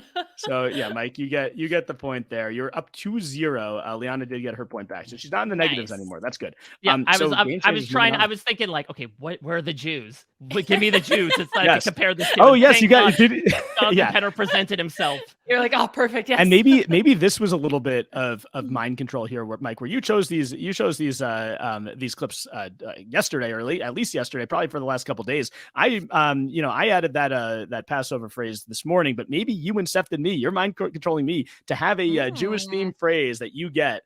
I think maybe you're on some Cirie level here. Call me Simon Baker because I am the mentalist. All right. What's better, the Mentalist or the Equalizer? If this were March Madness. Oh, definitely the Mentalist. And the Mentalist has more legs than the Equalizer. With no offense to the Queen Latifah. Yeah, literally. All right. Well, let's move on here to our next matchup. So actually, the next one I have here is Carolyn versus Jam Jam. Do we want to play the clip? Do you feel like we've already seen it? Seen it, right? We're good. We watched it. I've watched this episode twice this week. Same. The one question I will ask, what percentage chance do you think Jeff sincerely did not know what Jam Jam was referencing with Bye Felicia? And he asked, who's Felicia, wondering, oh, are you referencing someone that I'm not aware of? I think he didn't know. I think he didn't know. He's kind of, he's a little bit later days. I mean, we hear that phrase and we've heard it on social media before. And I think that maybe Jeff has not actually heard Bye Felicia. For me, it was the tone in which he asked, who's Felicia? Like, because, you could ask that in a way that, like, he sounded like he was genuinely asking, which to me makes me feel like he didn't know the phrase or didn't know the reference. I don't know. There was something about the way he asked it that just made it feel like, okay, I don't think Jeff knows this. Yeah, I'm really not sure. He's difficult to read from that perspective, just because he himself can be very odd with the things he says at Tribal Council, that he's a little unreadable in that way. Yeah, he kind of is like the Carolyn in a manner of speaking, of like, okay, I guess the things that he's saying are factual, that maybe he has not been invested into the Friday series of movies as we once thought. Mm-hmm. He's a gargoyle. He has been turned into stone years ago. He doesn't take in new information. He just knows things from like the olden days, the Gothic times, where you have these gargoyles standing on the Notre Dame or wherever they are, and he's not going to get a reference from like the 2000s. Yeah, from the 2000s. Jam Jam, Victor Hugo once wrote. All right, well, let's talk about them going up against another pair that get into an argument at an early Tribal Council, though this grouping is much more contentious, though they do end up working together very much down the line. They're on very unequal footing for about half of the season, I would say. We are going back to Survivor One World. Keep on replaying those hits of those lovable seasons. We are going to the first Tribal Council from that season of a Christina versus Alicia. Let's take a listen. Over to the guys, and I said, look, is there anything that we can do that we can work with where you can help us with the fire? Because we need it today. Can I interrupt? What happened was a shady deal went down. She told the guys that she would have 2 girls weave for them. Guys would be on our side. Hold on, talking. For them. I'm still not 100% sure what happened. Alicia, the deal was exactly what? That we would have 2 girls weave in their camp. No, that was not true. So I want to clarify because all the facts here are completely false, okay? The guys why did you asked for snap at me? 40. Because you're wrong, okay? So shut up. Really? Really. Really? Because you don't have the facts right. Okay, I was standing there. Well, I was you know what? standing there. If this game's all Girl, about if we were in risk, Chicago, I'm I'm taking about it to right now. punch you in your face. Stop, come on. Thank you want you. to tell your side or not?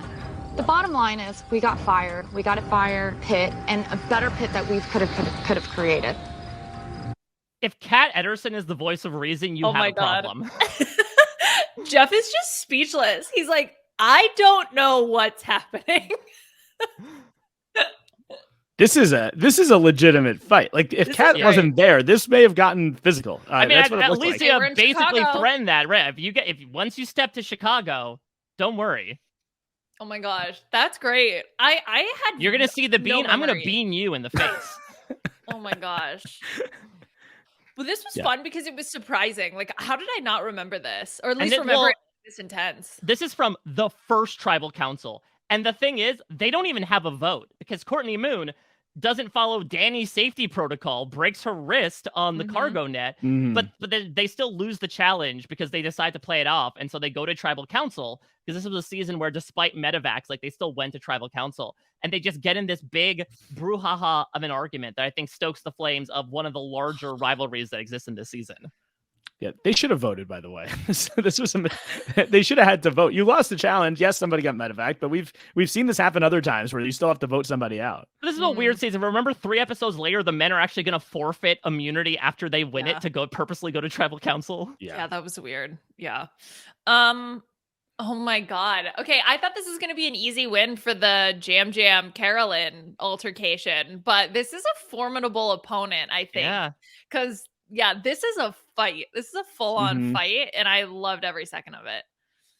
Yeah, I'm going to give it to, I think, Alicia and Christina because I think there is a lot of fun tones that come with the Jam Jam and Carolyn stuff, particularly the whole, like, Jeff asking, okay, should we go vote? And Jam Jam saying, oh, you have any more questions? And Carolyn saying, just put me out of my misery. Like, it's such a perfect microcosm of what that dynamic is at Tribal Council, where Jam Jam is trying to be his fun, playful self, and Carolyn's like, God, kill me now. Get the shotgun, Jeff, please. And the fact that she is maybe playing this up to do not the double cross, but the triple cross and end up voting against Sarah at the end of the day is pretty brilliant. But to Liana's point, and I think that's one of the reasons why I also voted Michaela and JT over the Jonathan and Sari, is like, you can feel the genuine hatred of that. And to me, I think the verisimilitude of that kind of wins out over the fun fabrication, but fabrication nonetheless that exists in the Carolyn and Jam Jam clip. Okay, Jordan, what are you doing? All right. So did you vote yet, Liana? No. Okay. Well, I Don't. think that this is going to make this easier for you because I did like the Jam Jam and Carolyn stuff from this episode, but again, like that was entertaining. That this is just so raw. This is like what you want to see from. I'm not saying I want to see like characters like threatening each other on reality TV constantly, but this is something that seemed just unique to those people. I really don't like Alicia Rosa. I don't think that's like You're not on an island there, Jordan. No, I'm definitely not a hot take. She says a lot of things on this season, and especially towards Christina that I am not a fan of, and I think this is maybe the seeds of that. So I am going with One World as well. Yeah, I think I want to vote with the majority so that I feel better about myself. So I'm going to do that. But the thing I think that I really love about the Jam Jam fight and Carolyn is the reactions and like the vote at the end too, with Jam Jam being like, like it's just the whole thing. All of their faces are so like made out of clay and moldy and stuff. And like, I love that. And it's just really entertaining. Like that's the thing again, which like, it's so tough. I have so many differentiating thoughts about this season. Cause like the game structure sucks as we've talked about, but this cast is so much fun. Like I adore the fact that we got to see Carolyn and Jam Jam's dynamic that was kind of hinted towards last episode, right? With like, oh, you snored. He's like, don't worry about it. You're my island wife. The fact that we kind of have a spat there, I love. And like you said, Jam Jam's authentic shock face to the fact that this play ended up saying coming to reality, and they pulled a Euphoria, right? They're like, wait, is this effing play about us? Also, just super quick side note, they had a very short shot of Jam Jam snoring in the flashback of Carolyn going to hide the red sticks. They included Jam Jam snoring, and that just chef's kiss. Shout out to the editors. Thank you for including that. Yeah, I think that this is, if you're ranking them as what's a better tribal council, definitely the one that we got this week on Survivor, because it was a real tribal council with a vote. But just the fight aspect, I think One World's the right move. And the wild thing is, I remember at the time watching that premiere and being like, oh, Christina Cha, she's fiery. She's going to be a really big character this season. Cut to the rest of Survivor One World. Yeah. Christina Cha was a big character. La Cucaracha was not a big character. Exactly. Well, let's salsa our way over to our next matchup here to find out who Christina and Alicia are going to be facing off against next round. So first up, we have a bit of a rerun here. We have the return of someone who appeared in one of our previous matchups here. It is indeed Michaela Bradshaw. Okay. But this time we are going back to her first season, as she had one of the most memorable exits in Survivor history. Let's go to her boot in Survivor Millennials versus Gen X. Michaela. What? That's 3 votes Michaela, 2 votes Brett, 1 vote left. Did you do that? Yeah. I did it. Sorry. I did not do that.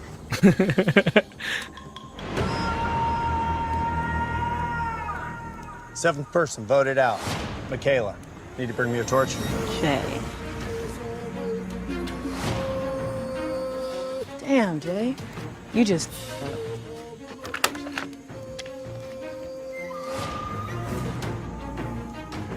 What?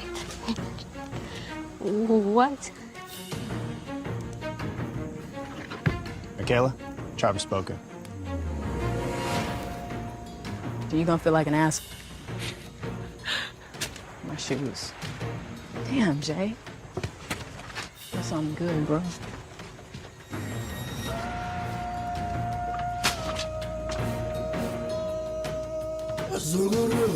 So a little bit inside Schmergenball here. Originally, I was just going to do the audio clips. Once I pull this, I'm like, there is so much nonverbal stuff that's represented through Michaela's staring daggers, is putting it mildly. This is her staring the sword idol from this season at Jay, with just her consistently staring at him through her torch getting stuffed. She doesn't watch her torch get stuffed. She's staring at Jay this entire time, and I felt like, okay, this has to be video. This will benefit. People will still listen via podcast form, but I encourage people, check out the video version, or at least watch the YouTube scene of Michaela getting voted out, because it is icy, to say the least. Oh my God, it's so good. I love this scene so much. I think just from these last 2 clips, I think we maybe need to get Michaela back on Survivor. She's so good at tribal council, and this this comes from Jay, who I think does, based on how far he gets in the game, I think makes a good move here. I think that he's a good player. I think he's recognizing another good player, and he's taking a big threat out of the game. But just his stone cold reaction to Michaela confronting him, and then Michaela's amazing reaction the whole time, forgetting the shoes, then going back, still staring him down, telling him that he F'd something up. He's F'd something up good. This is going to be tough to beat. I want to see what's going to go up against this, because this is a great one. Also, Will Wall's reaction, for some reason, is giving me life in this moment. His face of like, I don't know why. Maybe it's the haircut. I don't know. There's something about his face that just makes me laugh. It's completely, not completely unrelated, but pretty much unrelated to what we're talking about. But that made me laugh so hard. I don't know why. Okay. Hannah's amazing here too. Hannah almost takes on the Sandra role, where she's not involved in the fight, but she's just so herself in the fight that it's unbelievable. No, yeah. If we give extra credit for NPCs, Hannah certainly helps here, right? Between the I didn't do that and the what. Like, she almost is about to literally word vomit, it looks like. Yeah, she's fantastic. This is a good one.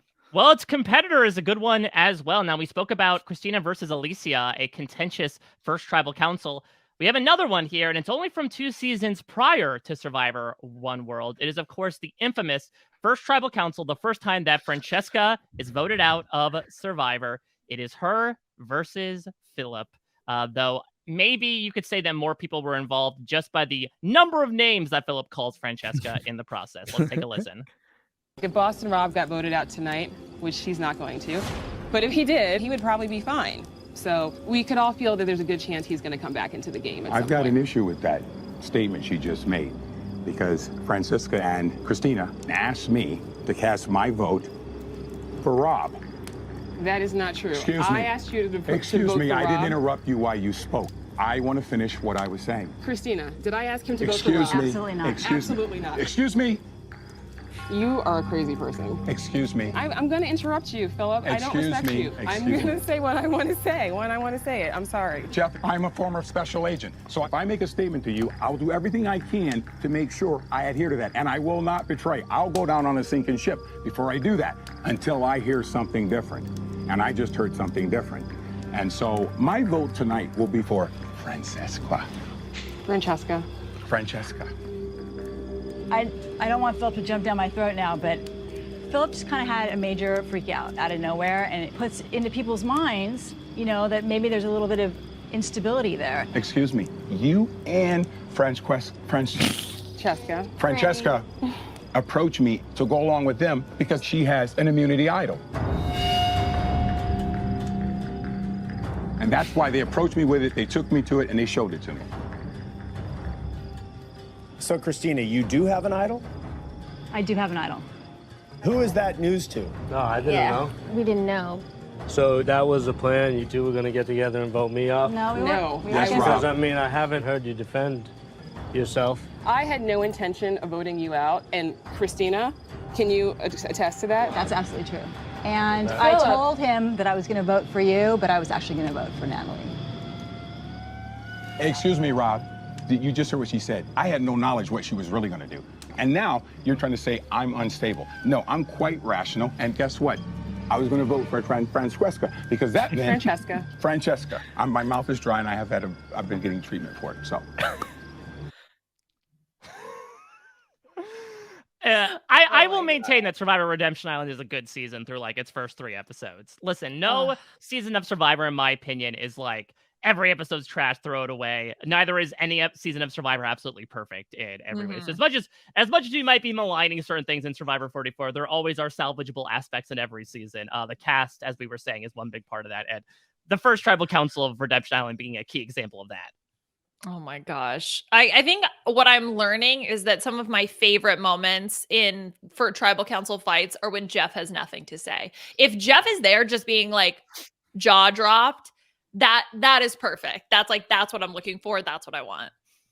Yeah, I think that this is definitely funnier. This one's definitely funnier. I'm not sure which one I'm voting for yet. Him constantly messing up Francesca's name is an iconic moment. The whole dry mouth thing at the end is that he is getting treatment.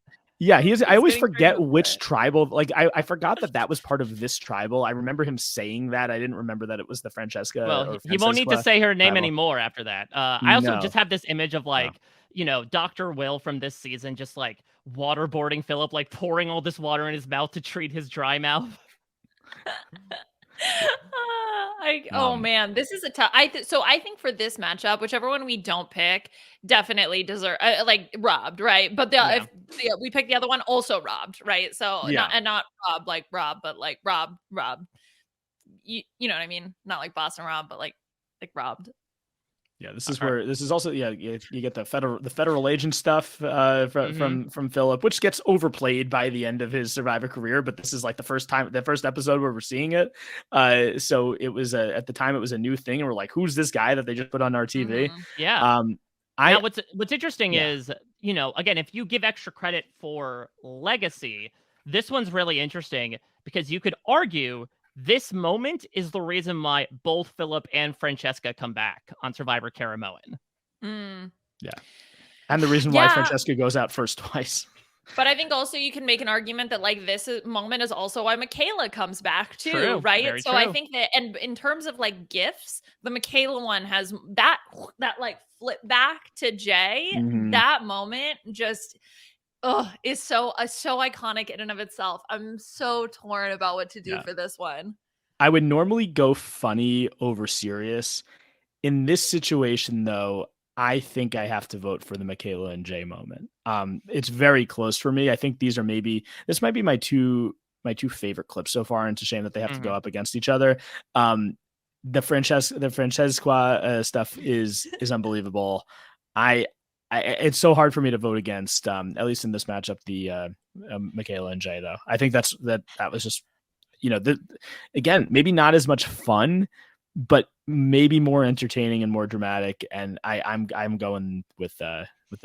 Well, I'll go Becca and Floyd here. I'll go Team Fun, just to make it interesting for Liana. I'll go Philip and Francesca, just because I love the additional information about the idol drop in there as well. That it wasn't just that it all unravels once Francesca tries to present this front of, oh, Boston Rob's not going, and then a bomb goes off in Philip's head, like, wait a minute, that wasn't the plan, and he just lets everything out over the course of about 2 minutes. It's something that supremely entertains me. It says so much about the two of them. What I really appreciate about the Michaela and Jay thing is that it's such a different dynamic from what we've had before, and spoiler alert, what we're going to have again, where Jay is as cool as a cucumber. Like, he's just sitting there saying, yep, it was me. And I feel like that's an energy that's not really brought to a lot of these confrontations.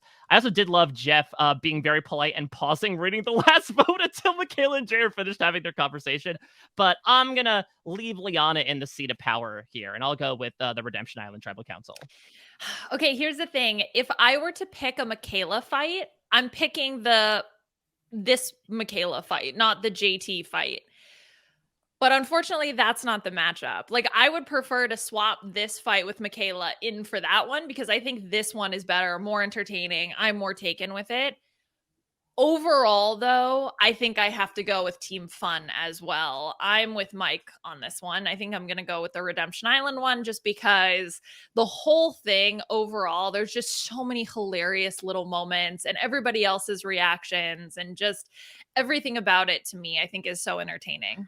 Is this the only Survivor bracket where you'll have Game Changers, One World, and Redemption Island moving on to the second round? I thought about that too. Well, it depends. If April 1st is like coming up, if we do like a worst season ever bracket, whoever wins, we lose. Maybe that's another reason why they would be certainly number one seeded for various reasons. Oh gosh.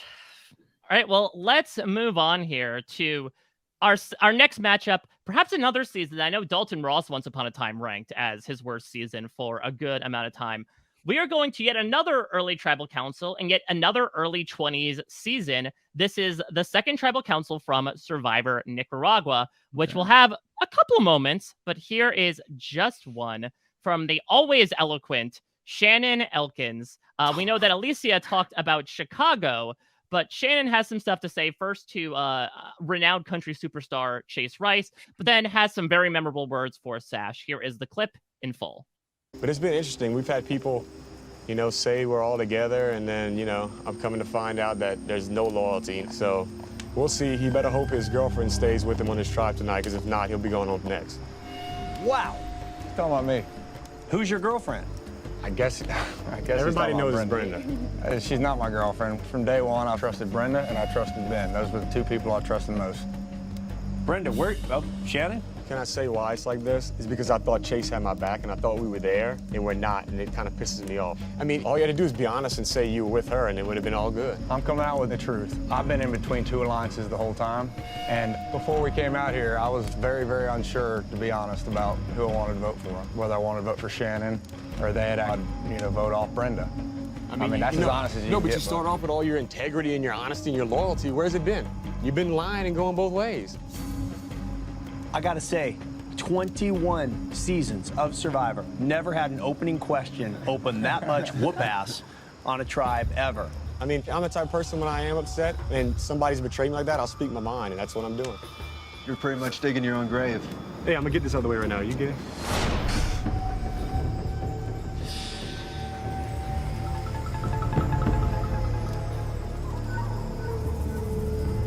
I'm sure I've had a lot more beautiful girlfriends than you have, buddy. You probably haven't, my brother, but good luck. Yeah, trust me, you haven't. I'm 100%. I know you haven't, trust me. I'd like you to try and see work your magic in New York. New York's full of a bunch of gay people, yeah.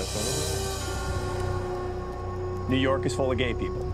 They got a lot of them, Jeff, more than they do in Louisiana.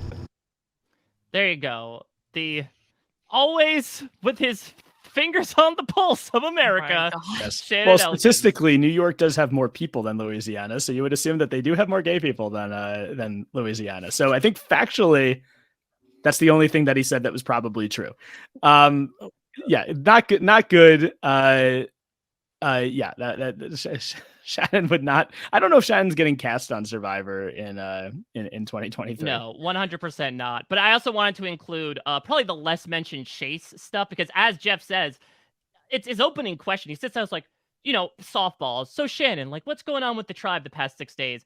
And Shannon takes the softball and just beats it into the ground with a baseball bat, saying, like, Chase is betraying me. He's sleeping with Brenda. Sash is gay, and just completely makes a meal out of this question that Jeff honestly had no idea would be the answer to. As Jeff says, a can of whoop ass, which, do you think that's still in Jeff's lexicon? Do you think he's going to be like in this season, be like, wow, what a can of whoop ass? Is that a Waterboy reference? Well, I don't know. It was 2010, I believe, is when Survivor Nicaragua aired. So I don't know if that's evocative of the time or if that has been just part of Jeff's vernacular since he was born onto this world. This sort of goes against my Jeff's a gargoyle theory, where like if it is a Waterboy reference, I guess if he was a gargoyle in 11th century France, he probably wouldn't have seen that movie. No, that's the exception. They do screen all of Adam Sandler's work on a screen below Notre Dame, so I think it does make sense that Jeff has seen all of his ilv. Yeah, Jeff. Well, maybe originally instead of Jack and Jill, they were going to go with a better Adam Sandler movie, but they decided that they wanted to show the contestants a movie that was coming out so they could get the branding. So maybe he saw it then. Maybe he saw it like pre-season of South Pacific. Speaking of coming out, I just have which one was actually question for after you. this, so that whole theory is blown up also. So I don't know. Okay, so first of all, you can buy a can of whoop ass from Amazon. It's from the Knuckles brand, like the price of genuine work? whoop ass. Yeah, you can guess. What do you think, Jordan? What do you buy a can of whoop ass for? A can of whoop ass sells for a $14.99. Okay. Oh, that is like price choking to the greatest extreme. I'm gonna say it's a smooth $5 for a can of whoop ass. So it's $12.99. What? Price gouging. My God. Yes, exactly. But the main reason why I wanted to tell you about this is because of the ingredients that are listed on the can. So a can of whoop ass contains 8 ounces of ponage, like PWNAGE. Like you just got pwned. You got pwned. Yeah. Jeff. I was like, definitely why came up does it with have this, ingredients? Is this edible? But no, it's just ponage. No. You can't eat ponage. Yes, a half a cup of pain, 3 teaspoons of humiliation, and 1 ounce of hardcore.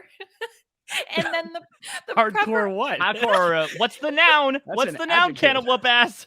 I don't know. Maybe it's like a hard apple core. There's There's like one edible ingredient. To prepare, you heat on high until the mixture turns red and boils over. Garnish with road rage and enjoy. So you're paying $13 for a prank can, for a can that just has a decal on it with jokes that even in 2008 would sound dated. What is in there? Like, what is it? Is it like a? Does it make noise when you? Oh, is press this like it? in Survivor Borneo when they got the can in tree mail and it turned out to be dog food?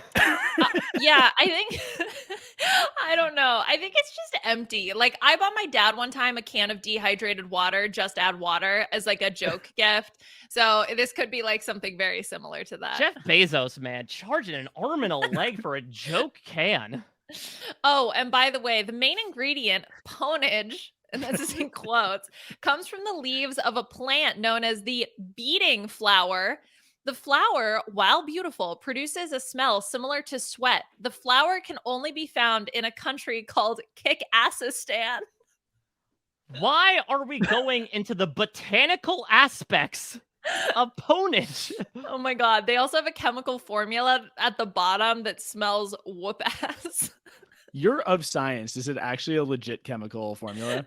No. All right. I mean, I'd have to do the math on the valency, but I don't think the charges Should match up, Jeff so. offer, should he trick players by being like, and your reward today is a can of whoop ass, nutritionally sound for the body, and they just open it up and it's nothing? And he says, you just experienced ponage. Take a whiff. It's all they're craving, right? Like that's what the survivors want out on the island, you know? Ugh, I'm just craving a can of whoop ass. Give me the whoop ass. All right, well, let's see if the matchup will whoop the ass of a Shannon Elkins here. It's a biggin. we're going 10 years prior, 10 seasons, I should say, prior to Survivor Nicaragua. It's one that you know what's going to pop up here. Take your Ritalin, everybody, because we have Judd versus Margaret from Survivor Guatemala. Here we go. Oh my Open god. that can, Mike. Come on. Come on, Mike. maybe I'm a mouse. Margaret, Give me does the this cheese. tribe have good sportsmanship? Are you guys good sports? That's tough, Jeff, because Judd is very vocal and Jamie can be very expressive. And they don't hesitate to just blurt it all out there. Sometimes you have to learn to control your emotions when you're on the ball field. Judd, chomping at the bit. What's on your mind? I don't know what the heck Margaret's talking about. I mean, it's not like we're being bad sportsmanships at all. We just go out there and we give it 120%, man. Whatever it takes, we'll give it. That's what I did today, and everybody ate good, so no matter what I do, man, I'm giving it my damn all, man. Giving it your damn all doesn't mean you're a good sport or a bad sport. There's no equal sign between those two words. A win's a win, man. If we did good, man, we're going to go out there and go crazy, man. It's like scoring a damn touchdown in a football game. And that gives us more motivation to keep going and going and going, man. Drive it right to them, man. Keep driving it to them. That's what we're doing. I mean, that's not bad sportsmanship. We just keep on driving and driving, man. We'll drive that ball all the way downfield until we score a touchdown, man. Judd. You know what? You probably never played a damn sport in your life anyway, so you don't even know what it's like, man. So, you know, you should just shut up. This is what happens all the time, though. Yeah. When Judd gets vocal, Judd plows over anybody in front of him. He trash talks anybody he doesn't like, and that's not good sportsmanship. I'm not saying the whole tribe is unsportsman, but I have seen it, especially from Judd. Judd, you look like if I would let you, you would go over and strangle Margaret right now. I'm just, you know, playing sports my whole life, man. I wouldn't consider myself a bad sportsmanship. This team that I have here, man, is awesome. I love it, man. Except for Margaret, I love this damn team, man. Margaret. Judd doesn't listen to anybody. Judd only listens to Judd. Well, let's ask the other team if Judd listens to anybody. Cindy, do I listen to everybody? Yeah. Okay, Rafe, do I listen to everybody? I honestly think Rafe, that... have an opinion. Just say yes or no. I'm saying my opinion right now, you guys. Stephanie, when you talk to me, do I listen to you? Do I listen to you? Do I listen to you? There you go. But this is what Judd does. Judd bullies, and that's what he does. Full of it, man. Get out of here. I just think Judd's high-strung. He's a lot like me, can't sit still. It's hard for him When to I keep first his... walked into camp, she's telling me that I have ADD. That's how you approach me. That's what you like to say. She comes into camp. You have ADD. Do you know that? When you first meet somebody, is that something nice to say? Is that a compliment? I have ADD? The other problem with Judd is he has a problem with recall. Yeah. Did you or did you not? As You soon know as you what? saw me, did you tell me that I had ADD? Is that true or is that false? Don't ask me such a stupid question, man. This is what it's like to try to talk to him. Yeah, because I don't want to talk to you, and don't talk to me, I won't talk to you, man. That's it. So, Judd, not a big question who you're voting for. Not a big question at all, man. I've really never, ever seen anything like this. And I'll be honest with you, I've never seen Okay, such... Jeff, can I say something first? Of course. Let me say something. She was so miserable that the other tribe wasn't coming back and she got stuck with me. That's the bottom line, man. I'm telling you, that's what happened. And we are so glad to be stuck with you, Judd Sargent. My God, what a masterpiece. Can I say something first about this? Leading into the clip, some emergent strategy in the phrase game. Liana dropped a quote, and I'm going to count it because I never said there were any rules about when you could say the quote. She said, "I'm a mouse, give me the cheese." and that was one of the quotes. I am going to, so Liana, you do get the point. You know, when players, do something in a game, which is, per the rules, totally legal, you sometimes have to change the rules of the game. I'm going to say you can't drop a phrase right before a video clip anymore. That's not allowed. But you did it. You did it there. I never said you couldn't do that. So you get the point. Good job, Liana. Good job, Liana. And in terms of this Guatemala fight, this is, this is going to sort of spoil where my vote is going. This is my favorite clip we've seen so far. I love this. Yeah. So this is, first of all, when you talk about this matchup, this is, I think, a lot more fun than the Nicaragua one. I think it's a lot more memorable than the Nicaragua one. You have Judd, who's just being 100% Judd here with all the mans. He's completely browbeaten his tribe, like forcing them to say an answer and like, get them to, to do what he wants them to say, which is to agree that he doesn't talk over them by talking over them. Margaret is, less memorable here than Judd, but also really good here. I think she kind of handles this well, where she doesn't blow up on him. She has to be like the calm teacher. He's the crazy person who's yelling. Of course, she does get voted out here, so it doesn't automatically work. But I do think that both of them are really good here. Way less homophobic than the other one too. That's what I was going to say. That helps. Yeah. I think that these are actually both like rants from a man, right? Kind of like that's the man rants. Man rants. Yes, exactly. That's the category that like I would put them into. So I think it's funny that these two are matched up against each other. Look, I totally agree with Jordan. Like even the moment that Judd says, I wouldn't consider myself a bad sportsmanship, like that moment is just like the introduction to even the chaos that comes next. So for me, this is an easy one. And this is one that I thought for sure, as soon as Mike, you mentioned the idea, this fight's going to be here. Yeah, so we'll see. It might win out in the end. It gets introduced here. We'll see if we can see it in the finals here. But easily, Judd versus Margaret moves on to the next round. All right, next up, we are skipping a few seasons ahead of Guatemala, traveling forward in time. Get your tidy whities ready, everybody, because we are seeing the last gasp of Lisi Linares from Survivor Fiji going up against Dreams, who has had enough of her after a good amount of time in the game together. This is from the middle of a Survivor Fiji. Let's take a look. What are you basing your vote on tonight? You want me to be honest? I think Lisi wants to go home because she's not winning like she was at the old moto. She gives up easily. It's not hard to see that, Jeff. I've seen you give up in the middle of a challenge.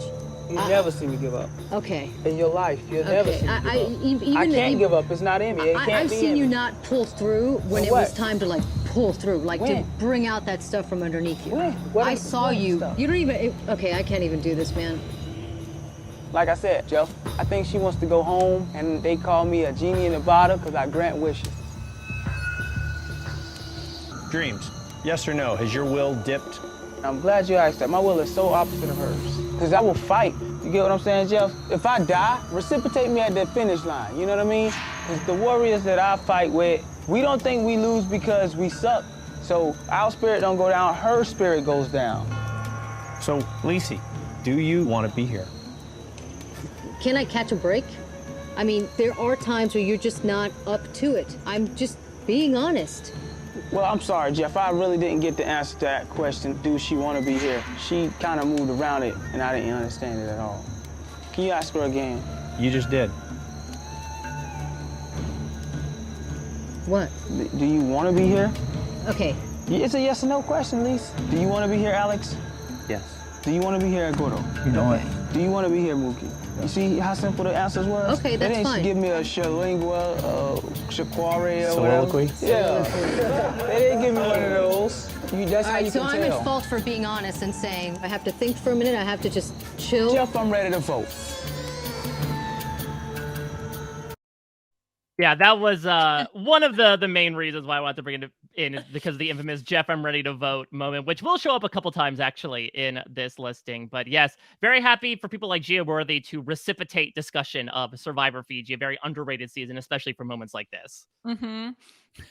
I don't remember why, but this I'm ready to vote thing came up. Did it come up on the podcast, or was I talking about this recently? I sometimes don't remember what real life conversations are and what I've listened to on podcasts.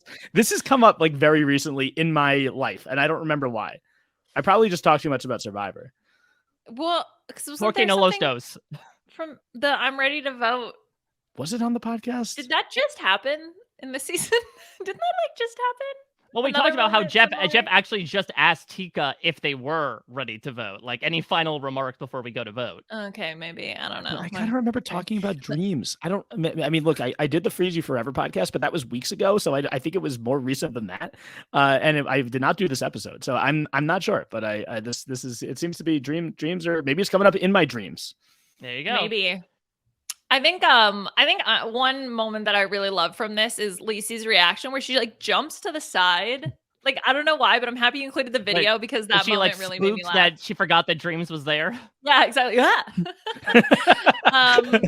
Yeah. Okay. I'm curious to see what this is up against. You got Shalingua in here too, which is nice. That Well, too. this It was is good. up against a bit of a Shalingua in and of itself, in that we have a monologue from the one, the only Karen Grodel. This will, spoiler alert, be the earliest tribal council quote-unquote fight we have in this entire bracket. This is from Survivor Palau. It is the final 5, and Karen is just going to let it all out. A la Deshawn, she is going to unleash a truth bomb, in her opinion, as to what's been going on, especially what happened last round at the final 6. And it prompts quite the histrionic reaction from the woman who claimed she's a very good actress. Let's go to the barely legal Survivor Palau.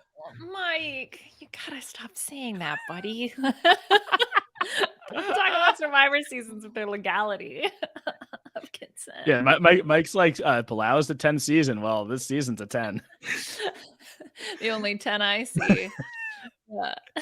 And I mean an age. Was a revelation because after Greg, Jen, and Katie went on the yacht, the minute we landed on the beach, Ian says to me, if we don't vote off Greg and Jen and Katie, they're going to run the game. And he devised this whole strategy that if I would go with Tom and Ian, I would be in with them. And then after the whole thing with Ian taking Tom on the reward and Katie saying, well, he's made these promises to me and he's sworn his cross. And I'm thinking, oh my gosh, he's promising me this and he's promising Katie this. So this is a revelation. These guys are running the game and I felt really had. Karen, you just opened the vault and put 4 people on their heels. I'm sorry. I've had it up to here. I'm just telling it the way it happened. And I think the jury needs to hear really what's going on. I mean, they're going to be deciding who gets $1 million. What happened when we got back to the beach now, Karen has informed me that Katie and Greg have decided I'm the next to go.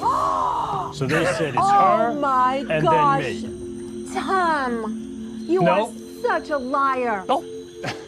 Tom, I made one promise to you. And the promise that I made to you was that if I ever heard your name mentioned, I would tell you about it. If I could finish my half of this story. Okay. I talked to Ian, and Ian said, well, if Greg's targeting you, you're number 5, I'm number 4, Greg's got to go. Right, exactly. That's where the decision was made. So you guys suddenly are at the bottom, and you want to remedy that. Right. Ian so did not trust Katie that he didn't tell Katie until 5 minutes before we left for tribal council that Greg was going out because he was so concerned that she was going to run. Absolutely not to true. Greg and to Jen. Katie knows when it was, so she knows. It was actually right before we left. Did Karen Grodel invent the term Karen? The first Karen. I mean, think about the trait She she's has the exhibiting right haircut. here, right? Yeah, she's tattling to the manager. She's raising a big fuss over something, complaining. Oh my God, Tom. Oh my gosh. Tom, Clutching her you pearls. liar. She has the haircut, kind of. Yep. That was a really fun moment. I think it also, like, yeah, she's got her monologue at the beginning, but then it really picks up when Tom gets involved. So I think that there's a lot of really fun little moments in here. I don't know. I'm a simple man. If Karen Grodel's in a clip, I'm going to downvote it. So I'm going with Fiji. Yeah, I am also voting for Fiji here. I really do like this moment. This is, I think, my favorite Karen Grodel moment because it's like that. Her face getting that big and calling Tom a liar is the main thing that I remember from Karen, except for the fact of Katie saying that she sucks. But this is fun. I think that the Fiji one is a lot more entertaining. You have the reciprocate, you have the Shalingua, you have Jeff. Let's vote. I think that is better. Karen did make. I think that maybe if the players on this season were to relive this, they maybe should have taken a shot at Ian here to take away some power from those two guys. But so she did make some good points in terms of the game. But this is.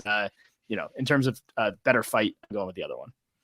Yeah, I mean, I got to go with Fiji as well. I think that there were just more moments that were exciting to me in that fight. So, like, as a totality, if we do the tribal council fight math, then the Fiji one comes out ahead. There is not an equal sign between those two tribals.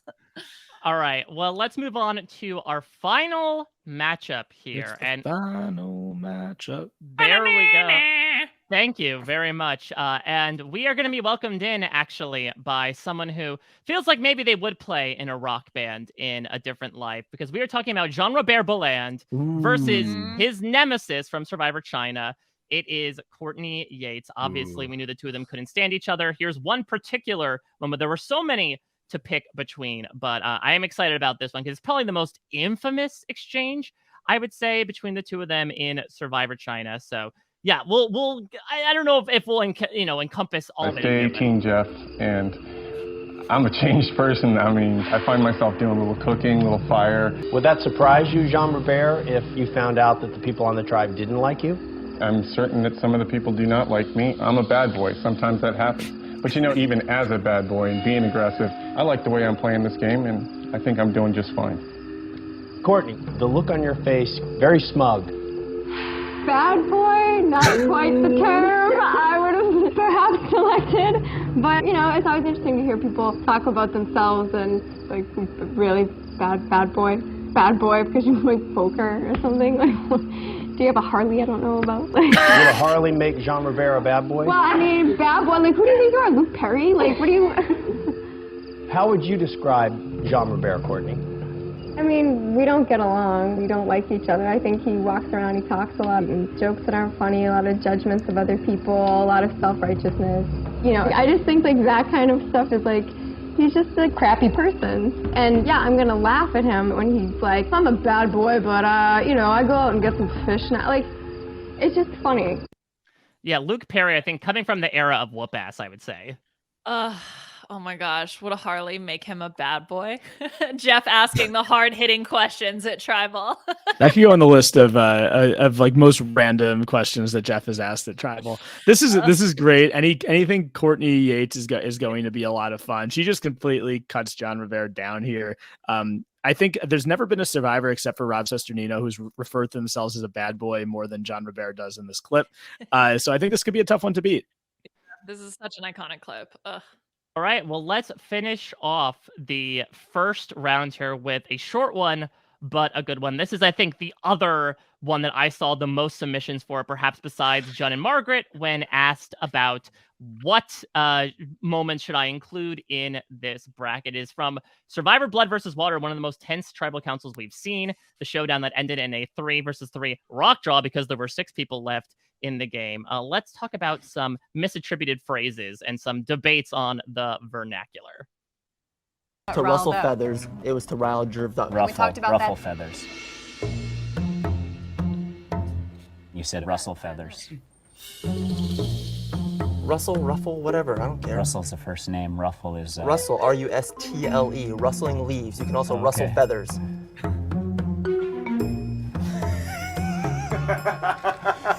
That is the craziest conversation before a potentially $1 million vote I've ever heard. Jeff has a lot of hyperbole, I think I'm realizing. Like, this is the weirdest opening question I've ever asked. This is the oddest response to an answer that I've ever heard before a $1 million vote. The oddest or the oddest response, because he was there on the jury. Exactly. He was there prominently rolling his eyes at this entire time. What made them laugh? Was it Hayden's sort of look of like, what? I don't care. Who matters if it's Russell versus Ruffle Feathers? This is like the battle of the sassy blondes. You have Tyson versus Courtney. Yeah, former villains. This is so tough because this moment I quote often, or as often as one could quote a Russell Ruffle Feathers moment, right? It's surprisingly a lot. Yes, exactly. So that's why it's so tough, because what I should do is I should be saying I'm a bad boy more often. Like, instead of downplaying No, because that took on a really bad meaning if you say it that way. Yeah. Oh gosh. This is really tough because also similarly, like, this was another, the Tyson moment was one that immediately popped into my brain. So, I got to think about this. All right, Jordan, while Liana is marinating, what are your thoughts about it? So I love both of these clips. This is a bracket of the biggest fights at Tribal Council, and they're more like, both of these are more sort of like petty arguments than fights. So the Russell Feathers thing, the Russell versus Ruffle Feathers, is definitely a more famous and probably more an iconic scene. But when I'm looking at these two at fights, I have on one side, they're sort of arguing about semantics. The other one, it is Courtney Yates completely taking a machete to John Robert's persona that he's trying to build up. And I think that makes it the better fight. I think I'm going with Chyna here. I'm going to go for blood versus water. I think to me, they're two different types of funny, where I think Courtney is doing the taking one statement and completely dressing it down of how do you consider yourself a bad boy? Do you drive a Harley? Do you compare yourself to Luke Perry? You're such a clown. Compared to Russell versus Rufflefeathers is maybe the closest we ever get to Seinfeld on Survivor. Yeah, right. Yes. Of just like you said, semantics, really dressing down this asinine debate in the middle of, again, what is a very tense moment of Sierra is trying to be argued in that moment to flip on her alliance of returnees, to tie the vote up, to give Hayden and Katie even just a glimpse of a hope in the game, and to have that all of a sudden broken up by the comic relief of Tyson maybe trying to rustle or ruffle feathers there in that moment, right? Trying to steer the conversation away from a different topic. I feel like there's a lot of comedy involved in there that I just love so much and feels me too. And it feels so different. Again, I think Tyson's energy actually mimics Jay's a lot of just being so on the DL about things. So I'm going to go with BBW here. Yeah. I think that it's this, that's the more iconic moment. That's the better Survivor moment, but I think the better fight as a fight, I think the other one is more of a fight. No, what have you done? Don't put me in the middle. Part of me just wants to flip a coin because I think that because then there's also just the iconicness overall of the John Robert and Courtney interaction. Just there's something so I want that to be remembered. But I agree that Tyson interaction is it's so funny, and it's also so quintessential Tyson as well. So it really encapsulates that. I think I'm gonna side with Mike here.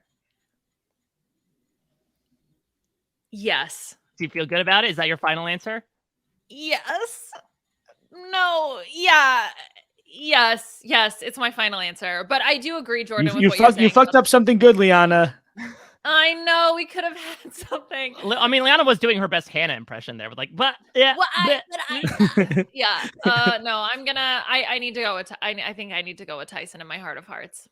All right, that's okay. Look, it's an iconic moment. It does deserve, I think, to move on. I just think in this matchup, I prefer the other one. Hard to argue with Russell Feathers going to the second round of the fights tournament. Yeah. Russell Feathers has plucked Jean Robert, and now Jean Robert is fucked after being plucked. All right, let's move on to round 2 here, where we have a couple of new competitors entering the fray. That was not a phrase, by the way. That's an OG original. An OG, a Mike Bloom original. So we had Michaela and JT surviving their first round. They're going to go up against a newbie here. This is from one of, again, we're going back to a wild tribal council, but was also strewn with a bit of conflict in addition to all the other chaos. This might be a bit of a surprise here, but I was a little surprised. Going back to the infamous Pilots versus Passengers tribal council from Survivor Edge of Extinction, the one that sent Julia home. There's a lot of stuff going on, some of it being a lot of charged comments that Julia makes against Rick, against Julie, all over the course. It's like there's a really strong comma group that doesn't want us messing with them, and then we have 5 Lasso and 2 commas that have been left out. That's 7 people, and we can do whatever we wanted if Aurora really wants us to work together. I thought you guys were so dysfunctional that you would never work together again. So how is Rick throwing out this plan where all of a sudden I think Aurora threw it go out. back together? I'm just that's on board. just asinine to me. You're such a passenger, Rick. Just I'm just a passenger. I feel like I just laid out the GPS. I don't know, Julia. Just Rick, come on.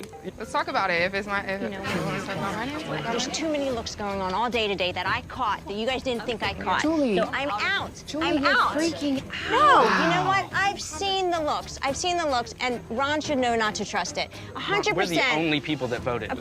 Julie, no, you really? You're about to throw away comma control to Lesu? I don't have comma control. I'm on the bottom of comma control. No, you're I'm not. ready to jump ship. I'm ready to jump ship. I'm ready to jump ship. Oh. Are you okay? Oh my God, she lost her damn mind.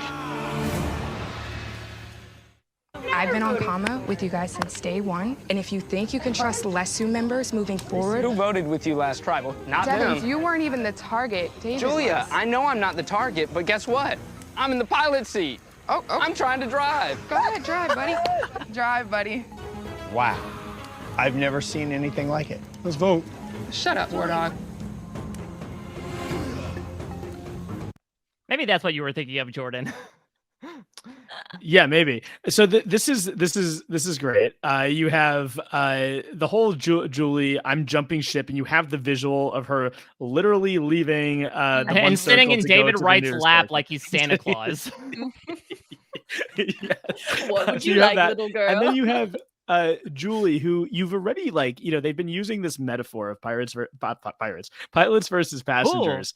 Yeah, that'd be a good season. Pirates versus pilots. That'd be a good Survivor season. But anyway, you have the whole pilots versus passengers, where this term passenger has taken on a whole new meaning. Where if you say you're such a passenger in everyday life, it doesn't mean anything. What does that mean? It just means it doesn't. But this word has taken on such a new meaning within the context of this season that we're using established lingo to create this big moment where passenger is like the worst thing you could say. I know it's the curse word in Survivor Edge of Extinction. I love it so much that everyone's like, ooh. And then you got Shut Up War Dog, which is great too. And this is going up against this was JT and Michaela, right? Not and Michaela. this is a slam dunk for me, in that there is so much baked into this. It's Julia has been a lesser character for various reasons up to this point. Well, that's the problem she had with Lesu, but I feel like she went out truly blazing a trail. I think between her spatting with Rick, between her spatting with Julie, again, I think we're remembering it as just the harried whispers of everybody back and forth confused, but there was a lot of raised voice stuff going on. So I also do consider this a fight. I love passenger, like you said, Jordan, kind of becoming this taboo word that draws such a reaction from people. It leads to the jumping ship moment. I think the Michaela JT stuff is very fun and very charged, but this has even more of that energy to it. So I think PvP is getting pushed through here. It's a fight between multiple people too, right? There's just so much going on when it comes to a tribal council fight. And I think that I am more entertained by this. So I agree with Mike as well, that I would vote for PvP. This is a clean sweep. I do really like the JT versus Michaela fight, but I think maybe my favorite part about JT and Michaela is Sandra, who's not even involved in the fight, which is, it's part of it. It's all part of the same thing. It's one of the reasons I voted for in the first round. I think overall, once they started standing up, and I was like, wait, this leads to one of those live tribal things, which I usually don't like. But I think we heard all of the important information here, especially the information that was, especially the moments that were the fight, that were the arguments. Maybe there were some strategic things that we missed from this.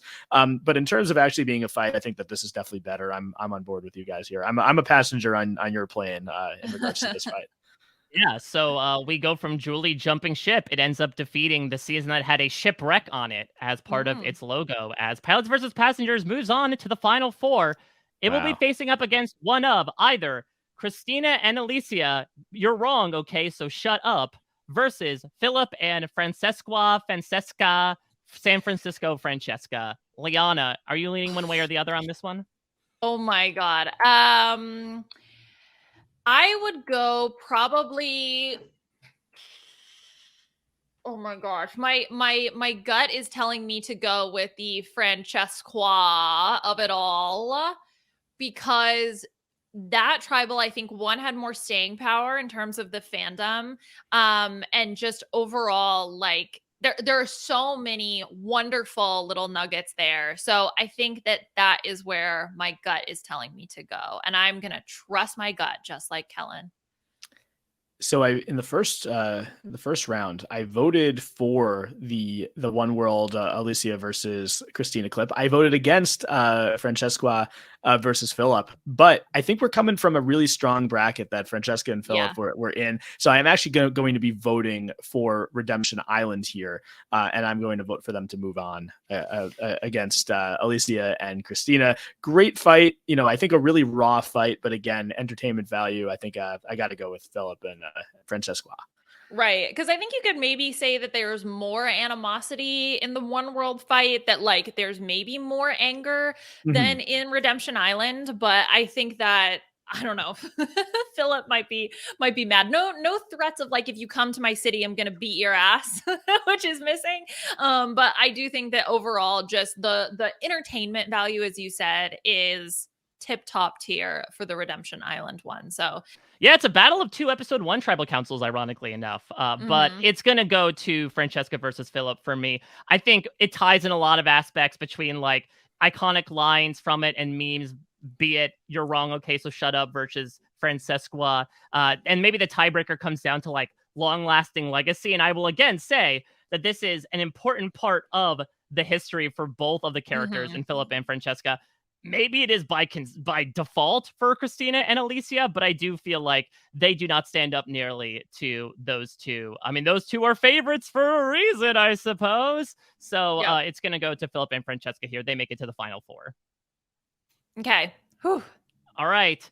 Next one is going to be a bit of a heavy hitter here in Judd and Margaret going up against our final new clip and another big popular one. This is our final clip.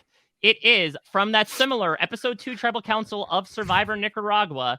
The seeds have been planted for the infamous rivalry of Nyanka versus Fabio. And here is Nyanka describing that she don't like Fabio, as she will say. Not tight, Nyanka, and if you're still thinking you are, you need to get out of the tree that Fabio's up Oh, in. I don't want to be in that tree. So you don't like Fabio? Nope. What happened to this? Every time I said something to him, he had something smart to say, like I'm dumb. And I'm not afraid to say how I feel about Fabio. Fabio, I don't like you. Okay, Fabio, she don't like you. That attitude has been present the whole time, and I have tried to keep it cool, but it's obviously hard to do that. He don't try hard enough. Nyanka, you a little complicated? Me?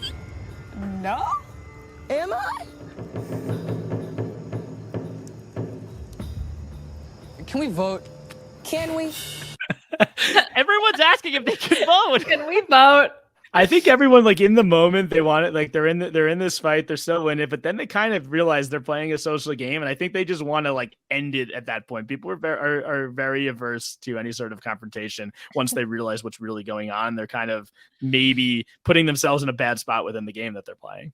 Yeah, so this is a tough one. It's also being mentioned that this is, I believe, in the middle of this sandwich, where like it's Shannon answering that open question with a salad of just throwing Chase under the bus and accusing him of being Brenda's boyfriend, and then it's this, and then I believe is the Shannon Sash stuff. People are always accusing Chase of being somebody's boyfriend. Yeah, listen, he has a reputation; it follows him, much like he apparently follows Brenda, but.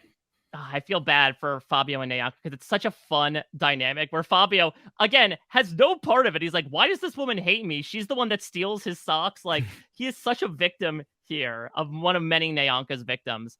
But I have to go with Margaret and Judd here. A similar season that took place in Central America. It is just absolutely perfect. I think we'll get to it more when it comes to a Final 4 showdown, but it outweighs it, unfortunately. Yeah, I have to agree with you, Mike. I think that there's just such staying power with the ADD moment, just in general. So then, plus everything else. Did I mention that I wouldn't consider myself a bad sportsmanship? I don't know why that moment, like, really, I really take the damn ball down the field, man. Just be the damn team, man. Oh my gosh, just with everything, like, oh yeah. I have to go with this. I have to go with ADD. You know what ADD stands for? Always does destruction. ADD doing more destruction in this March Madness poll. They're moving on, and it's a sweep. I like this the scene that we just saw, but yeah, Judd and Margaret moving on to the next round. Yeah, I do love Jeff mimicking Nyanka's particular syntax is, and it's don't like you. Fabio, she don't like you. It's like having, you know, those videos of like old white guys reading out T.I. lyrics or something where the humor is found in that. Yeah, it's before Jeff learned about Felicia. This was his origin story. Fabio, she just opened up a can of whoop ass on you. How do you respond? Yeah. All right, our final matchup here of the penultimate, anti-penultimate round. It is Lycian Dreams versus Ruffle/Russell Feathers. Ooh. So, Jordan, Oh, are you going with the interesting. quickie here, or a bit more of something that Lisi would be into?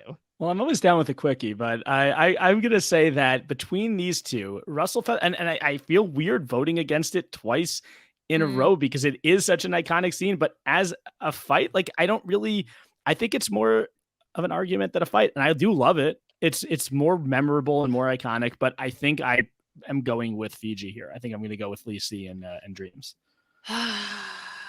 So I think it's interesting because the comment about like, is the Ruffle Russell actually a fight, right? Like that's what I keep coming back to in terms of some exclusion criteria, because I do think that that's valid, that it is more of like a snippy, funny comeback at Tribal than it is a fight. Whereas like the Fiji moment, I would definitely classify as more of a fight. Mike, where are you going on this one? You're trying to punt the ball to me. Please. Oh. Make a decision. It's so tough because I would say Russell Ruffle Feathers has stood the test of time. But Dreams versus Lisi, I agree. It has more of that acrimony to it, which is why I pushed Michaela and JT forward in the very beginning. Where like these two very much do not like each other. Dreams, if you recall, back during the early days of Fiji, was the one when they were going to Tribal Council, held an open forum where he said, in my opinion, there's two people we could vote out, and it's Lisi and Cassandra, to Lisi's face. So I do love that this is a payoff of that storyline. The Tyson Hayden one is like quintessential Tyson as well, right? Kind of trying to use humor and minutia to dissolve some tension. Well, I'm going to amp up some tension, and I'm going to say Russell Ruffle Feathers to leave it up to Liana. So yeah. So Liana, you punted, but that's why you don't make a linebacker punt, right? Exactly. That's what they say. Yeah, that's what they all say. I am going to go with Fiji. I think purely because of the fight aspect of it, while the iconicness of Tyson does help, I think we are talking about Tribal Council fights. And if I'm sticking to that criteria, I'm still entertained by the Fiji fight. I think it also has its own word elements to it of, misusing, mispronouncing, whatever you want to call it. So I think I'm going to go with Fiji. All right, so this might be the biggest upset we've had so far in the bracket. Lisi versus Dreams unseats Russell Ruffle Feathers to make it to the final four. Let's get into it right here, right now. Pilots versus Passengers up against Philip and Francesca. Okay, wait, can you just reset for a sec? Where are we in the bracket? So We're now at the final quarterfinal. Four. This is the final four, the quarter. This is the final four, semifinals. right now. Yes. Okay. All right. Oh my God, this is so tough. Okay. Oh no. By the way, it's always annoyed me when shows do like semifinals, particularly talent shows like The Voice and Your Beloved Masked Singer, Liana. It's like, and it's not four competitors facing off against each other. It just refers to the penultimate round. Yeah. Okay. And then the quarterfinals they do before that, and it's not. Yeah. It is very. It's where I stopped watching singing competition shows. That's the reason. That's why. Yeah. I didn't really watch too many of them. I watched a little bit of American Idol back in the day, but no, of course, as we all did, as American Hidden Immunity Idol, as Jean Robert put it. Liana, do you have a choice here? No. Pass. All right. I will go with Philip versus Francesca here. I think Pilots versus Passengers is an iconic Tribal Council. I don't know if it is iconic for the fights that we are showcasing. I think that's just sort of added flavor. Philip versus Francesca is the main dish of that Tribal Council. And so I think because it played a larger part in everything that was being talked about in that segment of the episode, I'm going to go with Philip and Francesca overall. All right. This is tough. I really did. I liked the Pilots and Passengers better than I remember watching it the first time around, or even the second time around. So Philip versus again. What did Philip and Francesca beat in the first round? Because I remember I voted against it, but now maybe it's just growing on me. I don't recall. I believe they beat. Check in to make sure. Oh, it was Michaela versus Jay. Oh, that's right. Okay, so, man, that was a tough first round matchup. The randomizer really did a number on us there, because I think for the second round in a row, I'm gonna vote for a moment that I voted against in the first round, and I'm gonna go with Philip and Francesca, and they're gonna move on to the finals. I think that's the correct decision. The reason why I was initially considering the Pilots and Passengers is just because of the number of wacky things that happen throughout the whole thing, right? Like, as we talked about, there's the Julia going over, sitting on the lap. You got the reactions from the jury. Reem is there. That's right. The jury does help that one. It's Oh my weird. gosh. It's weird Yeah. that the jury is there Right? at the merged tribal, or not the. It wasn't even at the merge. There were Not like the merged 11 tribal. It was the people one. left. Yeah, it was Yes. 11. Yeah, it was. Also after the merge. saying, like, if you just look back at that season, like, holy guac, this season is just for dinky donkey. I just can't get Which over is why, how- again, I go back to people who are like, Survivor's gone so completely ridiculous. I'm like, just remember where we were in 2019. Reem was there. Like, that's what we have to consider. Reem was there. Reem makes everything entertaining. I see like the smile on Liana's face just from Reem being there, and there's a smile on her face from another reason too, because holy guac, this season is redinky donkey, one of her phrases. So we have a tie game. We have a tie game. Yeah, and here are the stakes now. It's a 2-2 game. Mike has one phrase left. So if you get your phrase by, you win. If Liana catches you, she wins. This is coming down to the wire, just like this this March Madness bracket. Nerve-wracking. Because also, if I catch him incorrectly, I get a -point, and then he wins no matter what. So. That is true. Now the mind games begin. Yes. Okay. Whew. But Leon, Mike's just gonna say a lot of weird shit for the rest of this fight, but I mean that was gonna happen anyway. Yeah, that's what he should do. Why is this night different from all any other nights, as Penner would say on his much beloved Passover? So Liana, were you gonna make it a clean sweep? Yeah, for I our would make accounting it purposes. Yeah. That's where I was ultimately heading. For Rob's fact Phil- checker. that moment is still- Francesca may not have made it past day one, but she has made it to a finale finally. Wow. And she is facing off against the winner of this final matchup. And honestly, this feels a bit unfair, but it is Judd and Margaret versus Dreams and Lisi. With no offense to Survivor Fiji, these are two criminally underrated seasons, in my opinion, from the teen era. But Judd and Margaret just has so much, and they're probably going to be, spoiler alert, my odds-on favorite in the finals. I could be argued out of it, but yeah, Dreams versus Lisi had a good run here, but so much for their dreams. I think they're getting crushed today, in my opinion. So much for my dreams. Yeah, I even thought that when we pushed the Fiji moment through, is that okay, I think whatever fight it's up against is probably going to beat it. So I had that moment already in my head. And then the fact that the matchup it was going against was the ADD moment. I mean, I have to imagine this is going to be a clean sweep, right, Jordan? Yeah, I mean, look, I think that, Lisi and Dreams have been used and abused by you guys already, but I'm going to continue the trend, and I'm voting for Survivor Guatemala, Judd versus Margaret, to go to the finals against Philip and Francesco. This is a big finals. Yes. Wow. Two duos that really hate each other. Yeah, and two, very serious conditions. ADD versus dry mouth. Who will win out here? Yes.